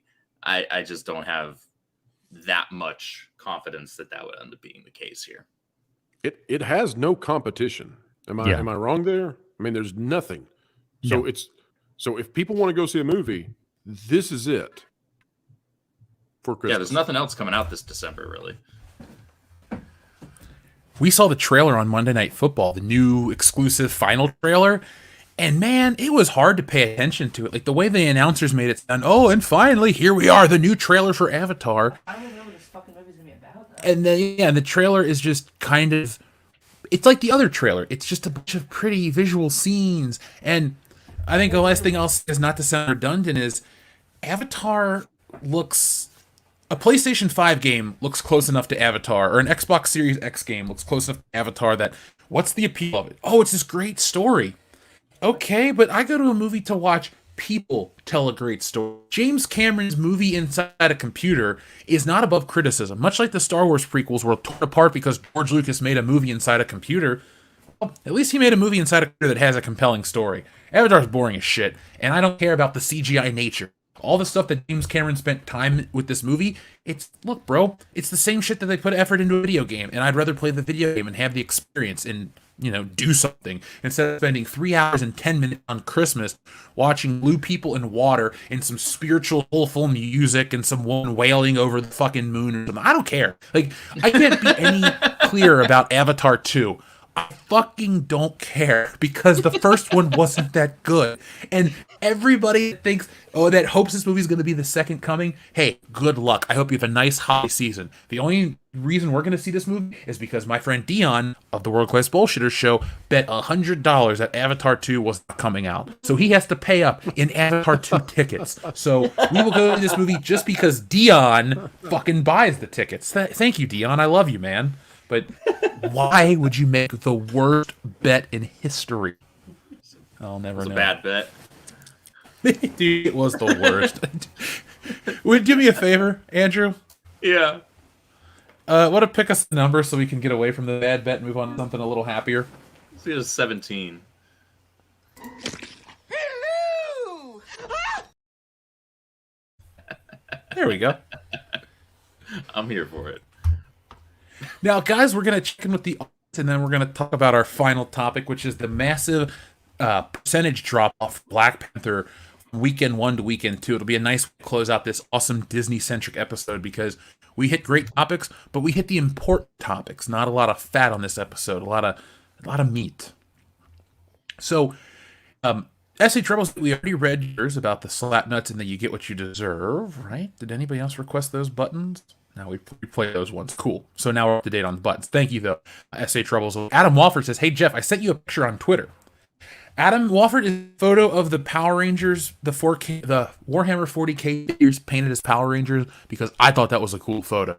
Folks, if you ever want to tag us in cool Power Rangers related stuff over on Twitter or social media, we like it. Doesn't have to be the passing of Jason David Frank. It's a kid's show I never really grew up from. At least the original stuff. I look back on it very fondly. Doomkrieg asks, "I wonder if the Power Rangers is cursed. Random button, please." There's been a lot of sadness that's come around Power Rangers. I believe one of the Red Rangers had killed someone. There were some crime-related issues with Jason, a.k.a. Austin St. John. Yeah, I don't know if Power Rangers is cursed, but there's been a lot of bad stuff around it, so maybe. Anus T100 says, "Hello, sorry to be late. Hello, guys. Hello, Mary. It's been a long time. So glad you're all well. Oh, and R.I.P. Kevin Conroy and Jason David Frank. Thanks, guys." Well, Anubis T800, thank you very much for those kind words. And folks, remember Kevin Conroy, remember Jason David Frank. They were heroes to 9 kids, and they lived it pretty well. Dixon Snyder, thank you very much. He says, "Aside from Dion and Andrew, does anyone on the panel want anything from the Ichi Expo?" Say it again, please. From the what? The Ichi Expo. It's I think it's like a fetish expo. Sorry, you broke up at just the most opportune time. That's how the internet works. Renegade, what say you? I have no opinion. I have no idea. I have no idea. Out of all the things said tonight, that was the most depressing. Oh, God. I agree. What a ball. Mary Mayhem. This is how far we are back. She says, "Bye, guys." Well, Mary Mayhem, thank you very much for joining us. And folks, make sure you're subscribed to Mary's channel, Caffeinated Wolf's channel, WDW Pro, and Valliant Renegade. Support all the wonderful people on tonight's High Council episode, and share this show. After you're done hitting the thumbs up, the episode's done, hit share. One share to social media, it means a lot. It helps us fight the YouTube algorithm, the man versus machine monolith. Well, folks, we're a community, and we're doing it together. So, as a way we can beat YouTube. Enrique Vasquez, thank you very much. He says, "Great panel tonight. Thanksgiving, everyone. Also, WDW Pro, can you surprise us with some great VA? Can you do a Doc Brown?" Baba always back. Ah, sorry. Well, we'll go with that one then. Donald Wait a minute, was that not Donald Duck? Did it not come through well? It's hard to do No, that Donald was into Donald a Duck. mic. I think he said Doc Brown. Oh, I thought Yeah, so. Doc No, Brown is what popped up. I guess I could try a Great Scott, but I don't know what pitch to switch to make that work. So I'll just say Great Scott, something like that. He becomes a Great Scott. 1.21 gigawatts! Get your gigawatts out there and go for a ride, Marty. Excellent. That's excellent. I love it. I love Doc, all I don't want to get any gigawatts. I don't even know what they are. Okay, goddammit, Butters, we are not going through this again with you goddamn gigawatts. You don't understand anything. Just shut up, Butters. But I don't want to kiss my mom. That's gross. Nobody told you to. For sure. God damn it, Butters. Nobody told you to kiss your damn mom. Well, she was the one who started it. It's going to a weird place. I'm not even I touching can't help that. it. My dad's such a pansy. I was telling him to go kiss her, and he wouldn't. And then that big guy came, and I got on my hoverboard. Shut the fuck up, Butters. Oh no, Cartman! Oh, you're gonna get me grounded. I've got 300 people listening on this. You've I'm been gonna grounded catch for the a last bus. 3 weeks, Butters. Well, that's true, I guess. I really can't argue with that. This is amazing. That's chef's kiss. Is what that is. Yeah, I just want to go home. Money well spent by that super chat. Yes. I would agree. Thank you to our friend Enrique. It's Enrique. He's my friend too. Thanks, buddy. Charles W. Jansen II says, "To Bobs, please bring back Peter Gibbons." Do you guys remember who's Peter Gibbons? Let me look that one up. Wait, yeah, no, I know that name. Gibbons. I'm bad with names as it is. And Like that's one from that I can't Office recall Space, hearing. Peter Gibbons? That's what I was thinking. Yeah. Okay. Yeah. Well, I there mean, you go. he's been missing a lot of work, even though I can't say he's actually missed it. I'm gonna need you to go ahead and come in on Sunday too. Okay. Did you guys catch that Walmart commercial where they brought back the cast of Office Space? Yeah. I did. It's so good. I really liked it. Up next, we have Anubis T800 that says, too bad we can't have an Avengers Power Rangers crossover. I would like to see Robert Downey Jr. and Jason David Frank. I think they'd have good chemistry. Sign up for that comic book, dude. I would love to watch look at the Power Rangers met the Justice League in the comic books, and it was a surprisingly good issue. Or, well, it's like 5 issues, so it was pretty solid. But I'm a fan. I would definitely watch Avengers versus Power Rangers in a comic book. Movie? It's too late. But comic books, I'm there. They recently had a Who, crossover McDuck? with the Ninja Turtles. Dude, that was remember growing up, everybody wanted to see the Power Rangers fight the Ninja Turtles? Yep. Still do. Well, Well, you there's a can comic book see for it. that. Batman's involved too. Oh my God. All of them brought together. Only one way that was possible: money. Goku McDuck, thank you. He says, WDW Pro, can you please investigate why Nintendo got Minecraft, Steve, and Smash Brothers, and all those who disagree get stalked by trolls? I smell BlackRock. I wish I could come up with something really funny right now. Does anyone have anything really funny that I can say? No, but I could offer my opinion as a longtime Smash Brothers player. Minecraft Steve has no business in Smash Brothers. There, What about Sonic the Hedgehog? he does, because I get to just finally checking. beat the shit out of Mario with Sonic. I was going to say, because it's a really cheap character, and I enjoy running really fast and spinning into people. It's almost as much fun as playing as Kirby and sitting there as a block, or playing as Pikachu on certain levels and sitting in the very bottom and doing the Pika Thunder and then doing little emotes nonstop while people rip their hair out because they can't come down to you. Fun. I would definitely. So I play as Samus, and I would basically kamikaze myself to stop you from that because I would be like so fed up with all the Pika shit. Oh And no, I'm like, that's "Fuck my it, brother. dude." That's not me. I would never do that. That Oh, it's would not be you. horrendous. Oh, He's a horrendous person though. I will turn into morph balls and drop bombs on you until you fall off the thing, and then I'll have a charged shot ready. So when I line it up as I'm falling to my death, I blast you off the screen, or your brother, and then we both die. But you know what? It's epic. You know, I just do the chip damage with Sonic until you're like 250%, and then I lament the fact that I still can't knock you off the stage because he has no kill moves. But it's okay because I run to the other side and do the "you're too slow" and just over and over while we both sit there at the impasse. It's a stalemate. It's a war of attrition. That's right. The most I've ever got from the most kills I get is from throwing a Pokeball at their head and watching them fly off the screen. That is my favorite shit move to do. I love it. Good times. Adam Wofford. Valiant doesn't Thank play you. video games. That hurts Wait, my soul. I did what? Valiant plays video games.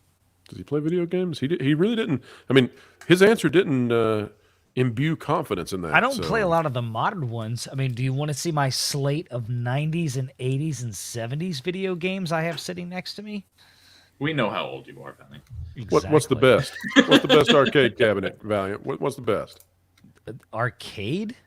Arcade cabinet. 80s. What were you playing in the 80s? 80s. Yeah.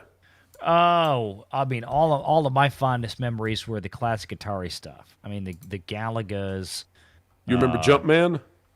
Jumpman. Oh, yeah. Yeah, Jumpman was great. You had to get the little dots. The dots were good. Like Yeah. Pac-Man, but on your legs. Kind of goofy stuff like that. But, I That mean, was the best description for any video game ever. You get to get the yeah. dots. The dots are good. look, into the 90s when I was really into the arcades, but, I mean, the home game systems, yeah. Oh, absolutely.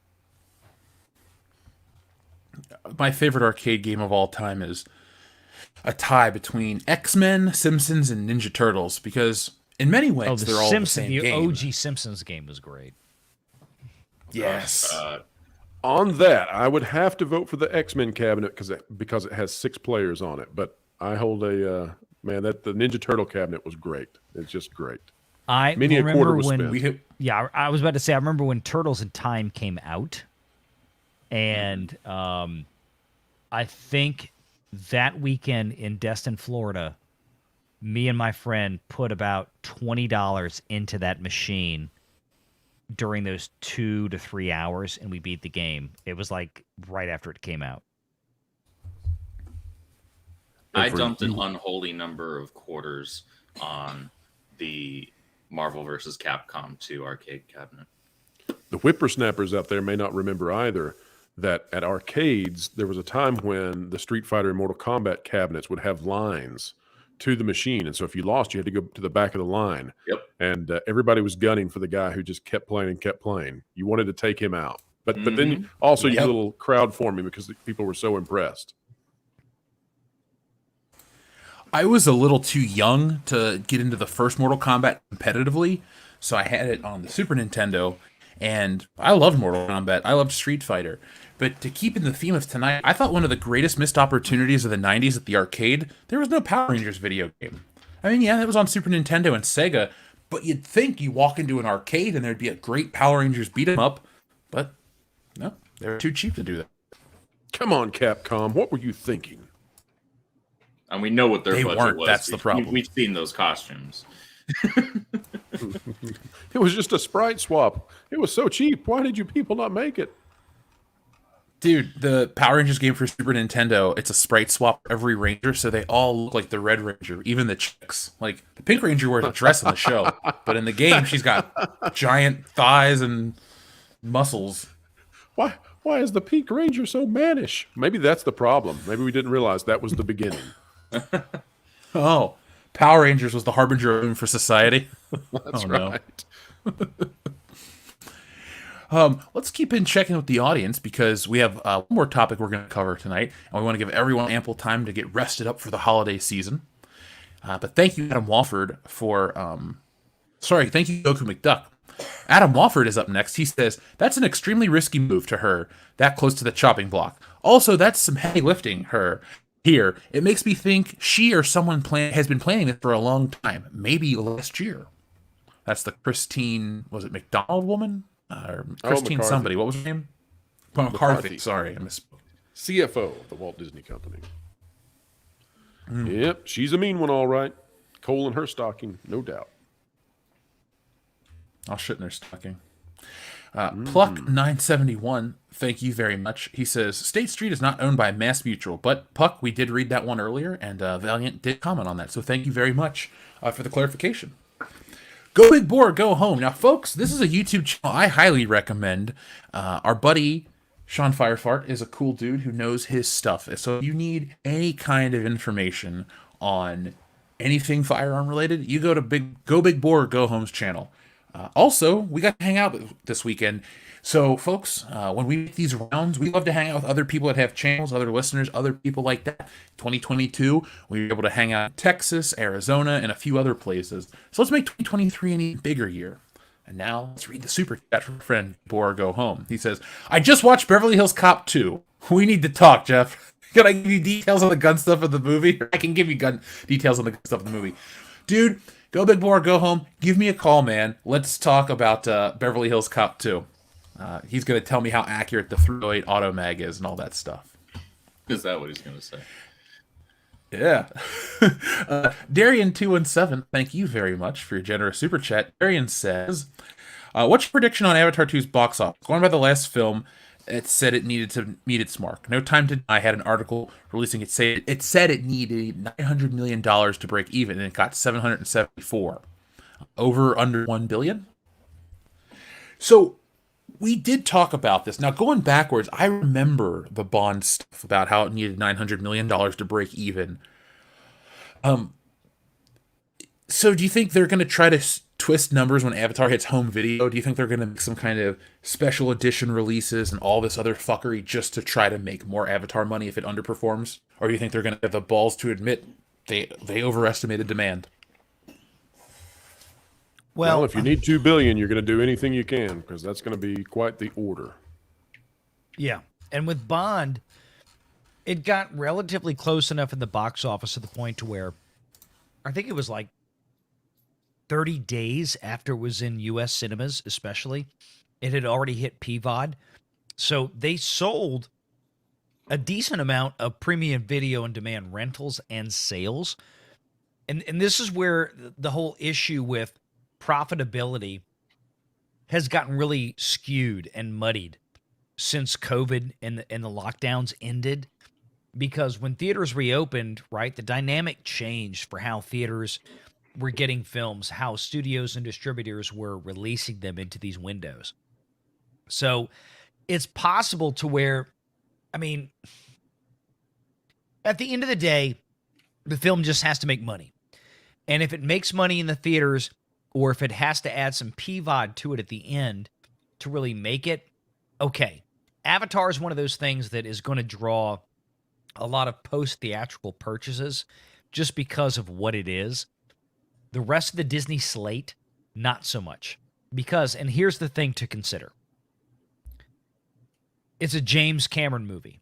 It's coming in from the old Fox acquisition. I kind of wonder, we don't know yet how this deal was struck, but when you look at Marvel films and you look at Star Wars stuff and all the stuff that Disney puts out in theaters that is actually from Disney, it generally hits Disney Plus within 45 to 60 days. So there's really no life for any of these Disney products post-theatrical. Avatar 2 could be under a completely different style of contract. Think about Top Gun Maverick, right? Paramount wanted to get that movie onto Paramount Plus ASAP. But because of the deal that they had to do with Tom Cruise, Top Gun Maverick had initially a 120-day theatrical exclusive window. Paramount was able to negotiate that down to like 90 days before they put it on PVOD. They had to pay Tom Cruise a buttload of money to do that. Promise you. Okay? The same thing could happen here with Cameron. Okay? Because Cameron, like Cruise, has that level of power. So don't expect Avatar 2 to hit Disney Plus within 45 to 60 days unless there's something in the contract and or Disney has to pay Cameron a shit ton of extra money to make that happen. And that's the caveat. So that's why Cameron, I think, came out the last couple of weeks and said what he did about this film and how much it had to make at the box office. Because I think a lot of that is factoring in. This isn't just like any other Disney movie. It's really not. When you have James Cameron involved, it's a completely different dynamic. I'm interested to be following this until the release of the film. Not just tonight's show, but the last few days have really helped us figure out the rest of the year in entertainment in terms of what's going to be going down. Because, yeah, you think things are going to slow down at the end of the year. We can pick up and get excited for 2023. Nuh-uh, folks. Right now, this shit getting real. So be on the lookout. Pay attention to all these channels. Pay attention to the news, the trades. The world of entertainment is going to switch because the people that control it are being swapped out. And that's going to shine a light on how things go, who controls what. And it's going to be a very telling time over the next couple of weeks. So like I said, make sure you're following Valliant, Renegade, WDW Pro, That Park Place, Caffeinated Wolf, and of course, World Class Bullshit. We're going to have you covered all the time. But folks, let's get back to you. Because now we have to... Can Butters get ready for a second? Because we have a super chat from a listener, SH Rebels 08. And... Butters is about to meet Buffalo Jeff. So, are you ready, Butters? Oh my God. Oh, dear God. Give me just a minute. Oh, thank you, SH Rebels 08. All right, I don't really know what I'm getting into right now, but this is going to be like that time I put on the headset and Cartman got me to kick my dad in the balls. Go ahead. Welcome to my basement, Butters. And then Butters is going to say, are you good? Oh, sorry. I got ahead of myself. What am I supposed to say? Are you going to do things to me, Buffalo Jeff? Oh, geez. It's getting real dark. Hold on a second. Are you going to do things to me, Buffalo Jeff? I need you to capture Marion Dion. Oh, What am I supposed to say now? Does it say anything else? Oh, hamburgers. Oh, okay. Well, I'm good at that. Oh, hamburgers! Oh, jeez! I'm gonna need Osimo to protect me from Buffalo Jeff. Now ending fart sequence. Oh, Osimo, hey there! I need you to protect me from Buffalo Jeff, and then later, I need you to help me with this little thing I call a suppository. Initiating smell sequence. Wait a minute, that's not what Grandma says. Come on, Osimo, you know how to do it. We've done it before. I'm not doing this again, Butters. All right, then, go plug yourself in. That's what she said. Who said? Your mom. Well, probably. That wouldn't be the first time. And Dad's also a little bit different, too. Jeez. You guys are Truly great. uncanny. And there you go. Oh, you want Kenny? Hang on a second. Let me pitch back up again.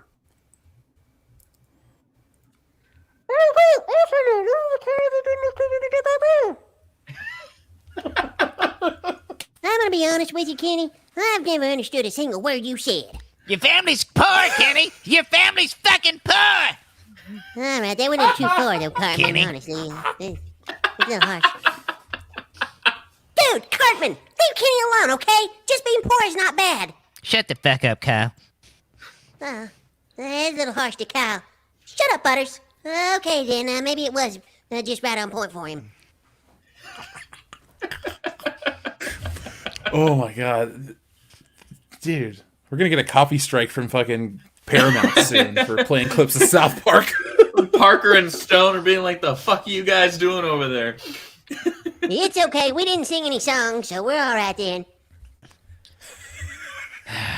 Well, Cosmo's a bitch. She's big fat bitch. She's biggest bitch in the whole world. Okay, we won't do that. Hey there, have you heard about my copyright strike? It's really bad and my channel's dead and I'm not having too much fun. My copyright strike. You know, we made more money on what in the butt, you asshole. Hold on a second, I'm laughing a little bit in the background here. Start having the jacket in San Diego. VR's gonna have to do that one. That one's pitched down to normal. Oh, God. Whew.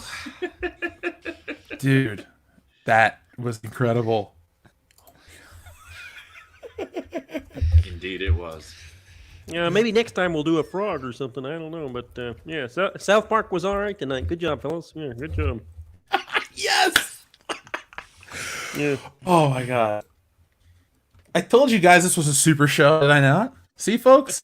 It is definitely that. There you go. Yes. Oh my god. So, you know what? We'll get back with the audience in a minute. Guys, let's talk about our final topic. And folks, send in anything you want us to say before we close out the show. But Andrew, you brought up something very interesting, and this is the perfect place to talk about it. Black Panther, Wakanda Forever, massive drop-off over the weekend, correct? It did have a pretty steep one, especially for what this movie was purported to be looking at, and kind of the whole hype around it. And we'd seen this type of hype around the Black Panther brand before. You know, the first film back in, what was it, 2018 or was that 2017? I can't even remember. It was this whole cultural movement, and people were losing their damn minds over a movie that wound up being okay with a really poorly CG'd third act. And the movie had a really steep drop going into its second weekend, especially given all the projections initially before it was coming out, and then people praising it to the high heavens after the first weekend. You know, and it didn't exactly have all that much competition at that point. Because as much as I enjoyed Black Adam wasn't ever going to be much competition for this movie. Shit, that movie's already coming out on, I think it's on HBO Max tomorrow, isn't it? If I remember correctly. Yeah, VOD tomorrow. Yeah, so it's like, okay, well, you guys want, if you were waiting for it to be available digitally to see it, now's your chance.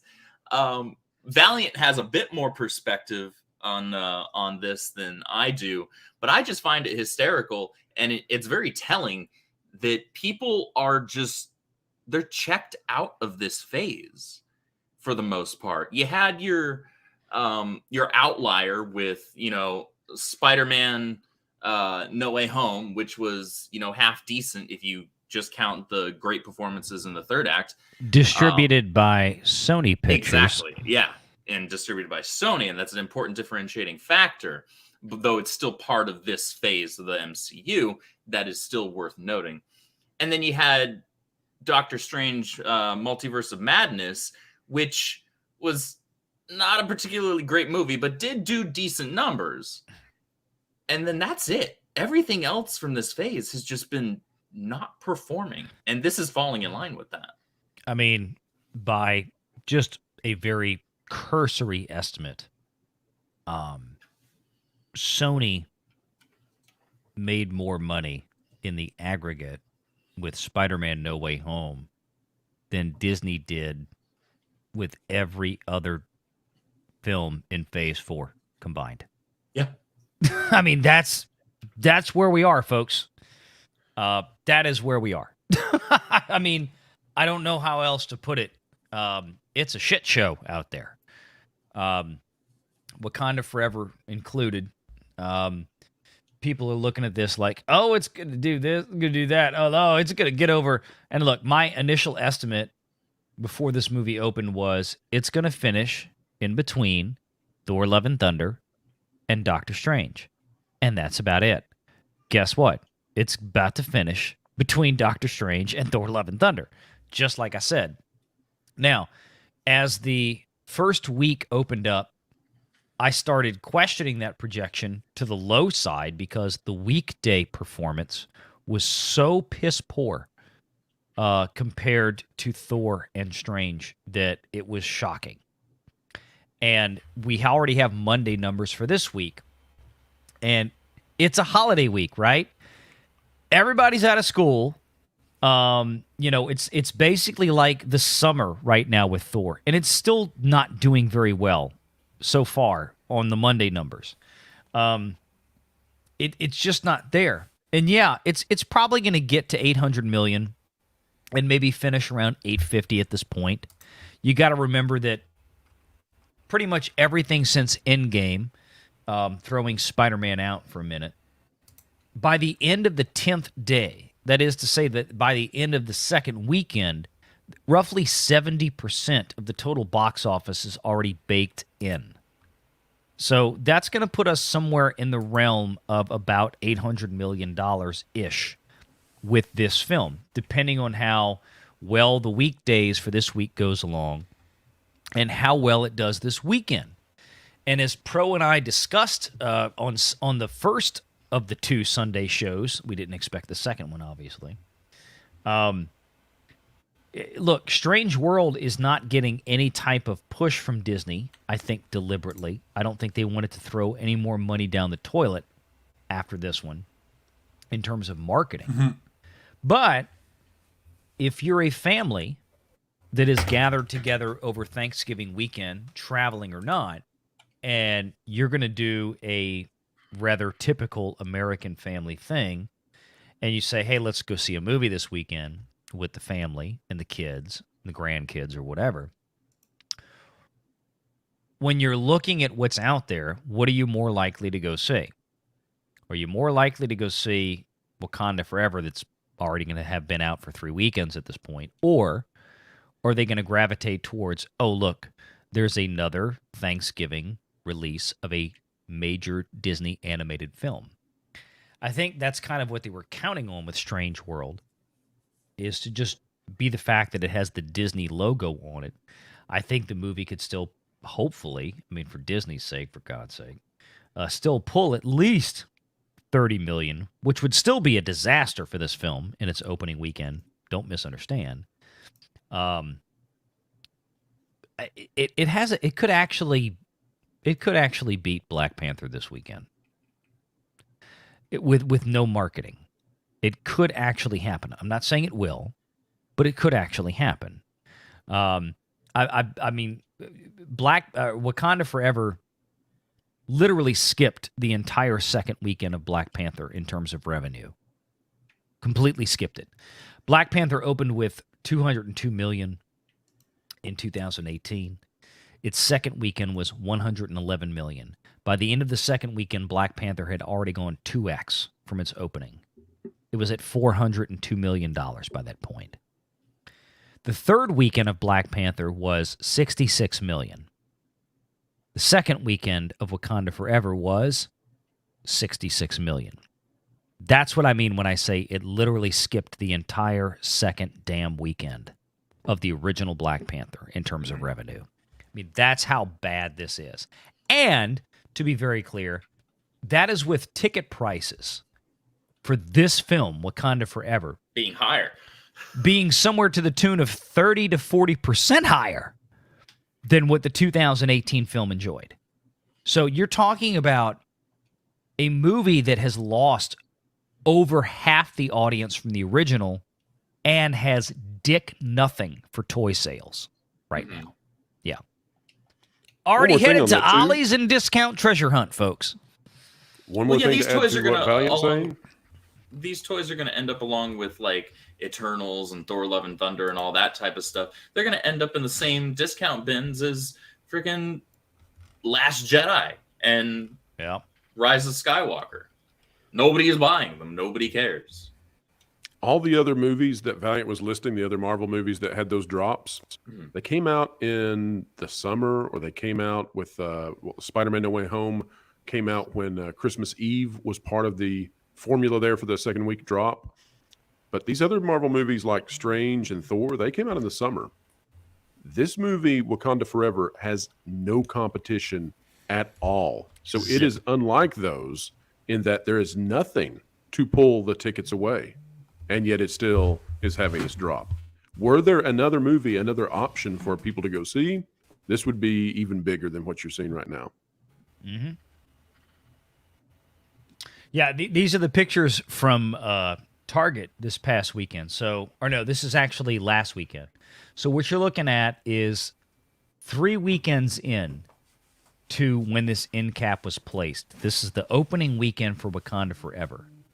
You can already see by this point that one entire side of it has been replaced with a shelf of Roblox gift cards that has nothing to do with Wakanda.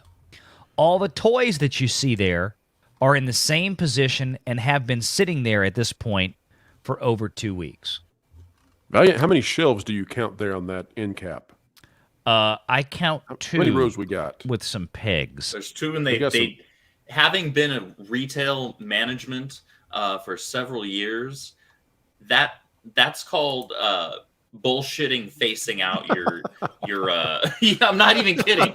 This is bullshitting facing out your gondolas and your end caps when you don't have shit that's moving. Okay, just throw it there. This isn't going anywhere, but we're gonna try and push it. So we're just gonna put what we have here, and look at all that empty space. They even spaced out the. This is this is fluff 101. Yeah, in merchandising. Let me point this out as well. Pro, think about this for a minute, because I didn't even bring this up to you before. I want you to look at the top of that end cap in the picture that I took at our Target here. I'm looking. Okay. How frustrated do you think that Hasbro was that apparently they weren't even allowed to put Black Panther on that sumbitch? I'm sure they because there's this was no a real winning strategy here. Yeah, you know, there's no 3 characters way that most people don't know. They would love it. Yeah, there's no way that Hasbro decided, yeah, let's roll with that. There's hey, no you know what this way. reminds me of, Valiant? Yeah. You remember a few months ago when Barnes and Nobles had the deal where they had to put High Republic on an end cap inside their store, and so they, guys, you might not have seen this. They threw the High Republic stuff literally on the floor of the end cap, and they filled the rest of the end cap with Timothy Zahn novels. Yes, they did. All right, so this is the side. Oh, so this is from a couple of weeks ago. Oh, no, wait, no, I'm sorry. This is from this past weekend. Wait, let me make sure I'm going in the right direction. Yeah, okay. So you see the boxes at the bottom. Those are like a third-party manufacturer. They're like the high-end version of the toys, but they're all the female characters. Those things have not been touched in They're a month. effectively Barbies. Yeah. They have not been touched in a month. You see the Legos there? Last week, those Legos were on the Lego aisle. So what they're doing is they're taking all the Wakanda Forever stuff and they're smashing it down into this end cap because they're trying to clear shelf space, especially on the Lego aisle, for the stuff that's actually going to sell. So, like this, the Guardians of the Galaxy Holiday Special on Disney Plus, the Advent Calendar. This is in a center aisle. This is part of the Black Friday stuff. Okay? I almost bought one of these because I'm like, oh, this is too funny. I might go back and get one. All right?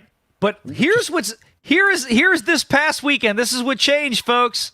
I'm just shocked that the Guardians of the Galaxies have an advent calendar. Let's this is remind blowing my everybody. mind. This is the end cap. This is the end cap last weekend. Okay, 7 days ago, 8 days ago now, roughly. This is the end cap yesterday. Those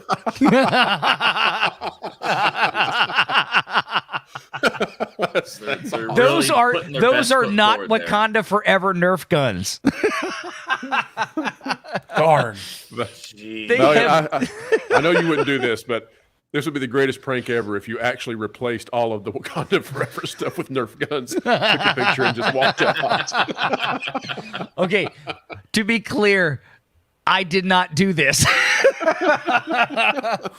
You can see there by the official Target price tag, that is the Nerf Mega Moonstrike Blaster for $22.49. That is completely smashed out. And hey, wait, Pro, do you remember when I told you on Sunday about the goldfish? I love it. The Wakanda Forever goldfish. This is what was stuck into the shit. This is what was stuck in to the side shelf to fill space. They literally, like, any Wakanda Forever garbage they couldn't sell that was scattered all over the store, they smashed into a 3-foot end cap. Well, I give them credit. They put those towards the floor where a 2-year-old might accidentally open it, thereby forcing the parent to purchase it and get it out the store. So that's really genius. Great marketing out there, Target.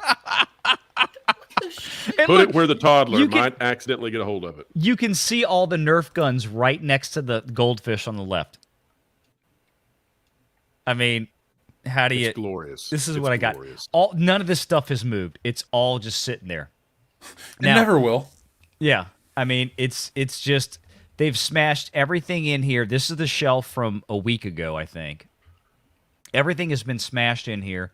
Or they're clearing it out. There's all the Roblox cards, and you can see. Look, that picture is from a week ago, and it looks exactly the same as the one earlier, with the same toys and Legos and everything they've kind of crushed in. So, I mean, that's I don't know what. See right there, same thing. That picture, it's the Rose Tico Cheez-It situation, and then that picture. those pictures right there are 8 days apart. That picture. And that picture, 8 days apart. Shit. They'll have leaf blowers on there by next week. Nobody cares. And that's the difference between Marvel today and Marvel in-game and before. Yeah. That's the difference. That doesn't happen. And I've got lots of other pictures. I mean, the whole Lego aisle, half of it is Star Wars. None of it is sequel trilogy. It is all classic Star Wars with a sprinkling of Mando stuff. But everything on that aisle for Legos, their biggest seller is classic Star Wars, even the busts. It's Skywalker's Red 5 helmet, Darth Vader's helmet, Mando's helmet's a big one, and everything else on there is Death Star, R2-D2. Trench Run Legos, like they have a Trench Run set. All of that stuff. It just, everything that Disney has touched in recent years just does not exist for these third-party partners. They just don't give a shit because it doesn't sell. Yeah, it doesn't I'm move. sure there's an aisle devoted to Agatha Harkness. Come on now. Oh. I looked and I couldn't find it. Dang. It's disappointing. Yeah. Must Maybe be those your all target. sold out. Yeah. Maybe those all sold out. Those were the ones that moved too fast. Now, I'm going to be paying closer attention to retail now that I'm back on this part of the country. Excuse me. And expect some WCBS videos from your local Targets, Ollie's, the Toys R Us's that are out there again. 'Tis the season for all that fun stuff. So, folks, be on the lookout for that. So, guys, are you ready to get to the final round of Super Chats and then we put this very amazing episode of the High Council to bed? Yes, indeed. Again, folks, I'd like to thank everyone for joining us. But WDW Pro, Valliant Renegade, love to thank you guys for joining us as well. Andrew, it's always a blast to stream with you too, my friend. Always A pleasure to be here. All right, guys, let's bring this one home. So, here we go. Goku McDuck. We read that one. Trace XL says, okay, see you're that thing, and you have that thing that gets those things without touching the other things. Atari games in a nutshell. That's accurate. That is absolutely accurate.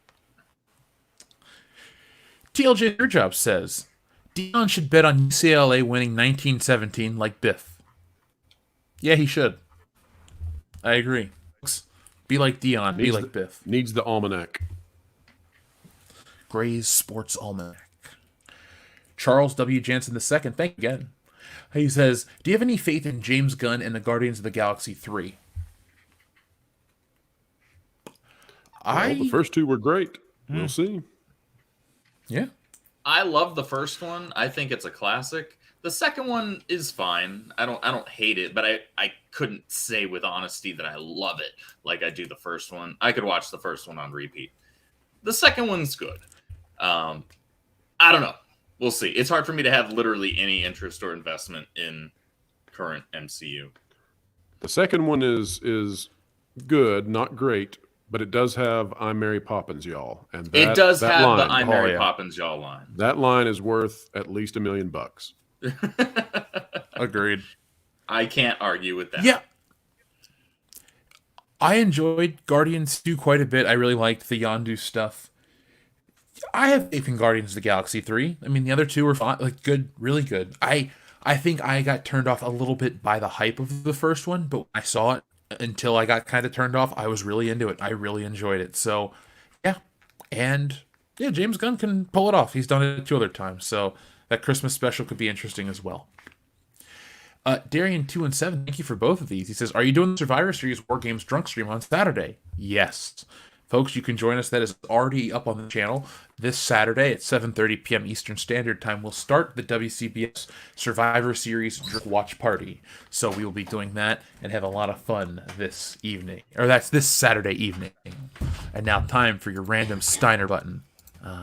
Where is our Scott Steiner button selection? Here we go. Threats are part of wrestling, you know? But you gotta look at the person that's making the threats. This fat son of a bitch is challenging all of us, has been world champions before, been in this business 15, 20 years, and this fat son of a bitch is gonna challenge us all out. Calm down, okay? All right? He's fat! Good Lord. He had thoughts. Thank you, Darian217. And then Darian217 has another one. Thank you very much for your generous super chat. He says, this past September was the worst box office take in 26 years for that month. People didn't go to theaters to see that crap film Wakanda Forever and Avatar 2 with no competition. Still doesn't mean sales. I had not heard that this past September was that bad. But, Jesse, did we even go to a movie in September? I don't think much came out. Like, we have Regal Unlimited passes, and yeah, we didn't. I don't think we saw anything. Yeah, this fall was the worst box office domestic in 30 years, maybe 27 years, but it was historically bad. That's rough.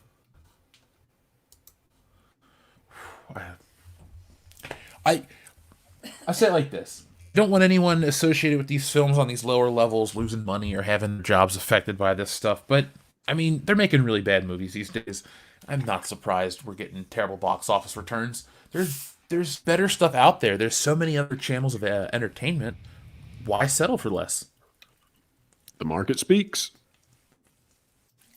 People speak with their wallets. Indeed. Yeah. And then our final one of the evening comes from Robert. Robert, thank you very much. Robert says, are there numbers on how much toy makers are losing from woke toy sales? Right, you want to take a first stab at that one? Wait, I'm sorry. Say that part again. He's hit the bourbon. He's hit the bourbon. No, not Are even, there not even numbers? Are there numbers on how much toy makers are losing from woke toy sales? No, not really. I mean, I wish we could. Well, we might be able to. Let's not.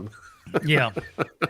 I we do wish have some sources. Well, we do, but I mean, here's the thing: is that when it comes to actual numbers, if you look at the major manufacturers like Hasbro and Mattel and so on and so forth, I mean, it's not like they really break out in their earnings calls. Well, this is what Barbie made. This is what Transformers made. This is what there are the properties that these toy manufacturers actually control in-house, that there are their own IPs.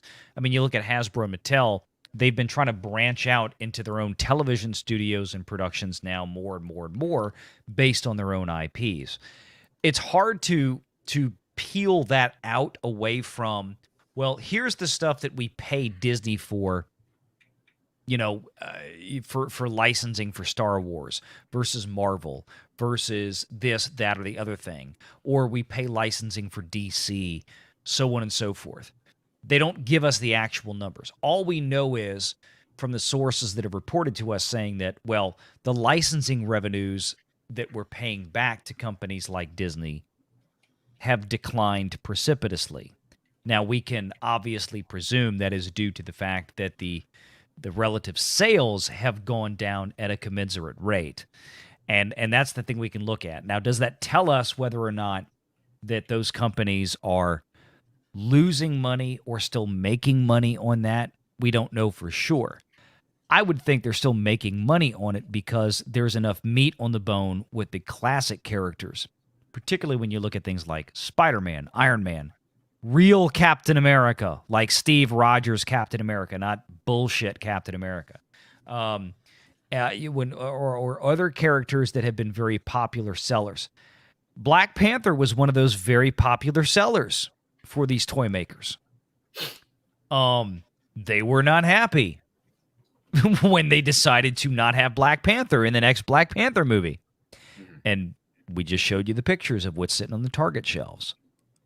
So are they losing money on certain endeavors? Yes. Are they losing money in the aggregate for these Marvel properties that they are contracted on a, kind of a whole basis? No, probably not. Because as Pro has pointed out before with the sources that have reached out, the way they write these contracts is that, hey, you get to do all this stuff. But if you want to do Spider-Man and Iron Man and Avengers and Steve Rogers and all this kind of stuff, then you have to still make, for every 10 of those you do, you still got to do 2 She-Hulks. And you got to do 2 Shang-Chis. And you got to do 2 of this. They're not still doing the She-Hulks. Well, they might be doing She-Hulks. But they're not still doing Shang-Chi's. It's relative to when the movie's release is. But that's kind of the game at this point. That And then the way they handle that is they do the order with the ratios that are demanded from Marvel. They do the order for, let's say, Avengers and their top 3 things. So Iron Man, Spider-Man, original Captain America. And then they have to get inside that same order. They've got to get the new stuff. So they've got to get Moon Knight and they've got to get Scarlet Witch and they've got to yada, yada, yada. But the way they mitigate the loss there is that they generally push those lower performing properties that they're forced to take on inside the contract. They force those down to the discount retailers. So your Ollie's, your Five Below, your dollar stores, those kind of things. And then they push the Avengers up to the premium places, the Walmarts, the Targets, the big box sellers, the Costco's, that sort of thing. Yeah, and Spider-Man merch still sells. Oh yeah, Nobody- Spider-Man's nobody- evergreen. Nobody with any level of intellectual honesty is looking at the state of like Marvel movies and things like that, or Marvel comics, and saying, "Yeah, but the Spider-Man toys don't sell either." No, that's, they do. That's dishonest. I know with certainty that they do still sell. So yeah, The only reason that they make the toys that we had up on the screen earlier, the only reason that companies out there like Mattel and Hasbro and all these others actually produce these toys is because they have to do that in order to retain their contracts for things like Avengers and Spider-Man. That's what they want. They want Iron Man, they want Captain America, they want Spider-Man. You know, those are the characters they want, and in order to do that, they have to buy the whole kit and caboodle and promise to produce all this other stuff that they don't necessarily think are going to be big sellers, but they do what they got to do. They're stuck making the Eternals. It's an evergreen. Spider-Man's an Exactly. evergreen. That's the way it works. They didn't want you think these companies wanted to make these Eternals toys? You're joking yourself. You think they wanted to make Shang-Chi? Because these toy companies had the same reaction to that movie coming out as the rest of us did. And that was, who the fuck is Shang-Chi? Yeah. You know, that was it. But they had to do it. You know, oh, you still want Spider-Man? You got to make these. You got to make Black Widow. That didn't do anything either. Yeah. No, it didn't. Well, we will be following this, like I said, folks, here on the channel for the time being. So, guys, is there anything you want to say before we go? I think we probably covered it. Sorry. I'll just say follow me at Twitter at WDW Pro 1. They auto-banned WDW Pro before Elon Musk took it over. So I'm at WDW Pro 1. I'll be happy to have any followers out there join in with amplifying the truth about culture. And remember that entertainment, knowing the actual responses from audiences, is the one real way we have of gauging where the culture is going. So it is an important topic. I just want to say, remember in the responses to all the news and the things that we see happening in our entertainment should be made with data in mind, should be made less with emotion, more with actual facts. And I enjoyed tonight's stream, especially because we got a lot of facts. We got a lot of data. And that's something that, as someone with a business background, I'm used to making data-based decisions, not emotionally based decisions. That's something that I highly appreciate and highly value. Sometimes two things are true at once, and woke stuff is the reason why stuff isn't selling well. And other times it's just not selling well on its own merits, and woke has nothing to do with it. As I will just say that maybe knee-jerk reacting with the emotional response of property A or property B is woke, therefore that's why it's not selling. Maybe it's not woke, but it actually just isn't selling because it's crap on its own, or there are other factors at play. Yeah. Robert, thank you very much. He says, when your nuts won't move, use WDW Pro. Well played. I have a feeling man. I'll be hearing that joke for a while. and speaking of, you know, I really have not been keeping up with the chat. It's been hard to kind of look back and forth.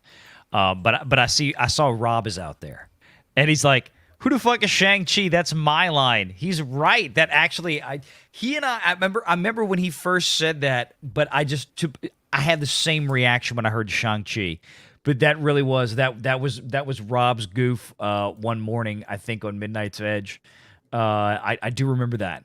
He's right, but it's true, and that's the toy companies had the same reaction as Rob did, as we all did. Like when we heard the announcement for that movie, it's like, really, who in the hell is this character? You know, and it's like the entire, like, this is what you're going to launch Phase 4 Marvel with. Seriously. is going to be a character that literally almost nobody has heard of. Really. And then we went to Eternals after that. Oh, but Eternals was supposed to launch Phase 4. Jesus Christ, really? I mean, that's even worse. Yeah, Eternals is flat out dead. I mean, yeah. Nobody talked about that movie. No, and it's yeah. No. It's dead. Like, there's no talk about bringing that thing back. They may get a short cameo in a future movie and just let it die that way. Yeah. Yeah. Unbelievable. Inconceivable. Well, there's that too. That movie's a damn classic, and I'll fight anybody who says otherwise. Oh, it will always. I agree with you. But thanks for having us on, though, Jeff and Andrew. Appreciate you guys, and we had a lot of fun. At least I don't want to speak for Pro, but I think he had fun. I think we had a great time tonight. Audience, did you have a speak good for time? Joe, but I think we had a great time having you guys on. Well, thank you. Now let's all call Mary and wake her up again. Let her know it was a successful show. Oh, God, no. Do it. I'd choose life. Yeah, exactly. I would not call her right now unless I felt like getting shot. Yeah, I'm good. One last thing real quick. I have to read this from Goku McDuck. WDW Nintendo screwed Suda51 playing Minecraft Steve over Travis Touchdown. I suspect Nintendo hired trolls to intimidate those who disagree. Well, I will get to the bottom of that right away. The nefarious people at Nintendo, I'm sure, are they created Goombas, so that's got to say something for whether or not they would work with trolls. I'm amazed they still get to use that name, that it's not considered racist. You know what? I hadn't thought of that. Yeah. Considering it, you're right. Nintendo is all powerful. Put a pin in that one. Well, it's like all the Italian restaurants in New Orleans for years, run by Italians, used to have what they called the Wop salad, and that they loved it. It was now they can't call it that. Now it's got to go to the Italian salad now. But it was like that was. It was kind of one of those things where it was like their word. So I always laugh at stuff like that. But when I hear that Nintendo still calls them Goombas, I'm like, eventually somebody's going to catch up to that one. Somebody's going to do it. Maybe they're saving that for the Mario movie when it comes out. Maybe that will be the angle where they tell us to boycott it. Maybe Chris Pratt secretly had them use that word. I don't know if white Italian folks have that much agency. So somebody's going to be offended for them. Don't you worry. Good Lord. Spin that oppression wheel. Figure out where we're going next. What's going to be the complaint? And you know what? And we'll be there to make fun of those people and tell you why they're wrong with facts. So, folks, join us on that journey. On Mocking the Oppressed. Uh-huh. Yes. Same time, same channel, same world-class bullshit. So, guys, that's it. We read all the super chats. We've hit all the topics. Now it's time, folks, to go out and celebrate Thanksgiving with your family. If you can't make it home, celebrate those around you. And if you don't have anyone around you, well, listen to the show on replay. We'll be here hanging out with you then. But check out titsandart.com, folks. Like I keep saying in the updates, the book is on the way. I've seen the proof, approved everything, and it'll be here. And when I get it, it goes out to you. So, folks, thank you for backing. Go to titsandart.com. We're going to be talking a lot more about that in the future to share that with everyone so we can tell you about the beautiful book of 2022. But until then, folks, thank you for watching. I always support talking about tits and art. But, folks, thank you for watching. Be smart, be safe, be cool, but always be excellent.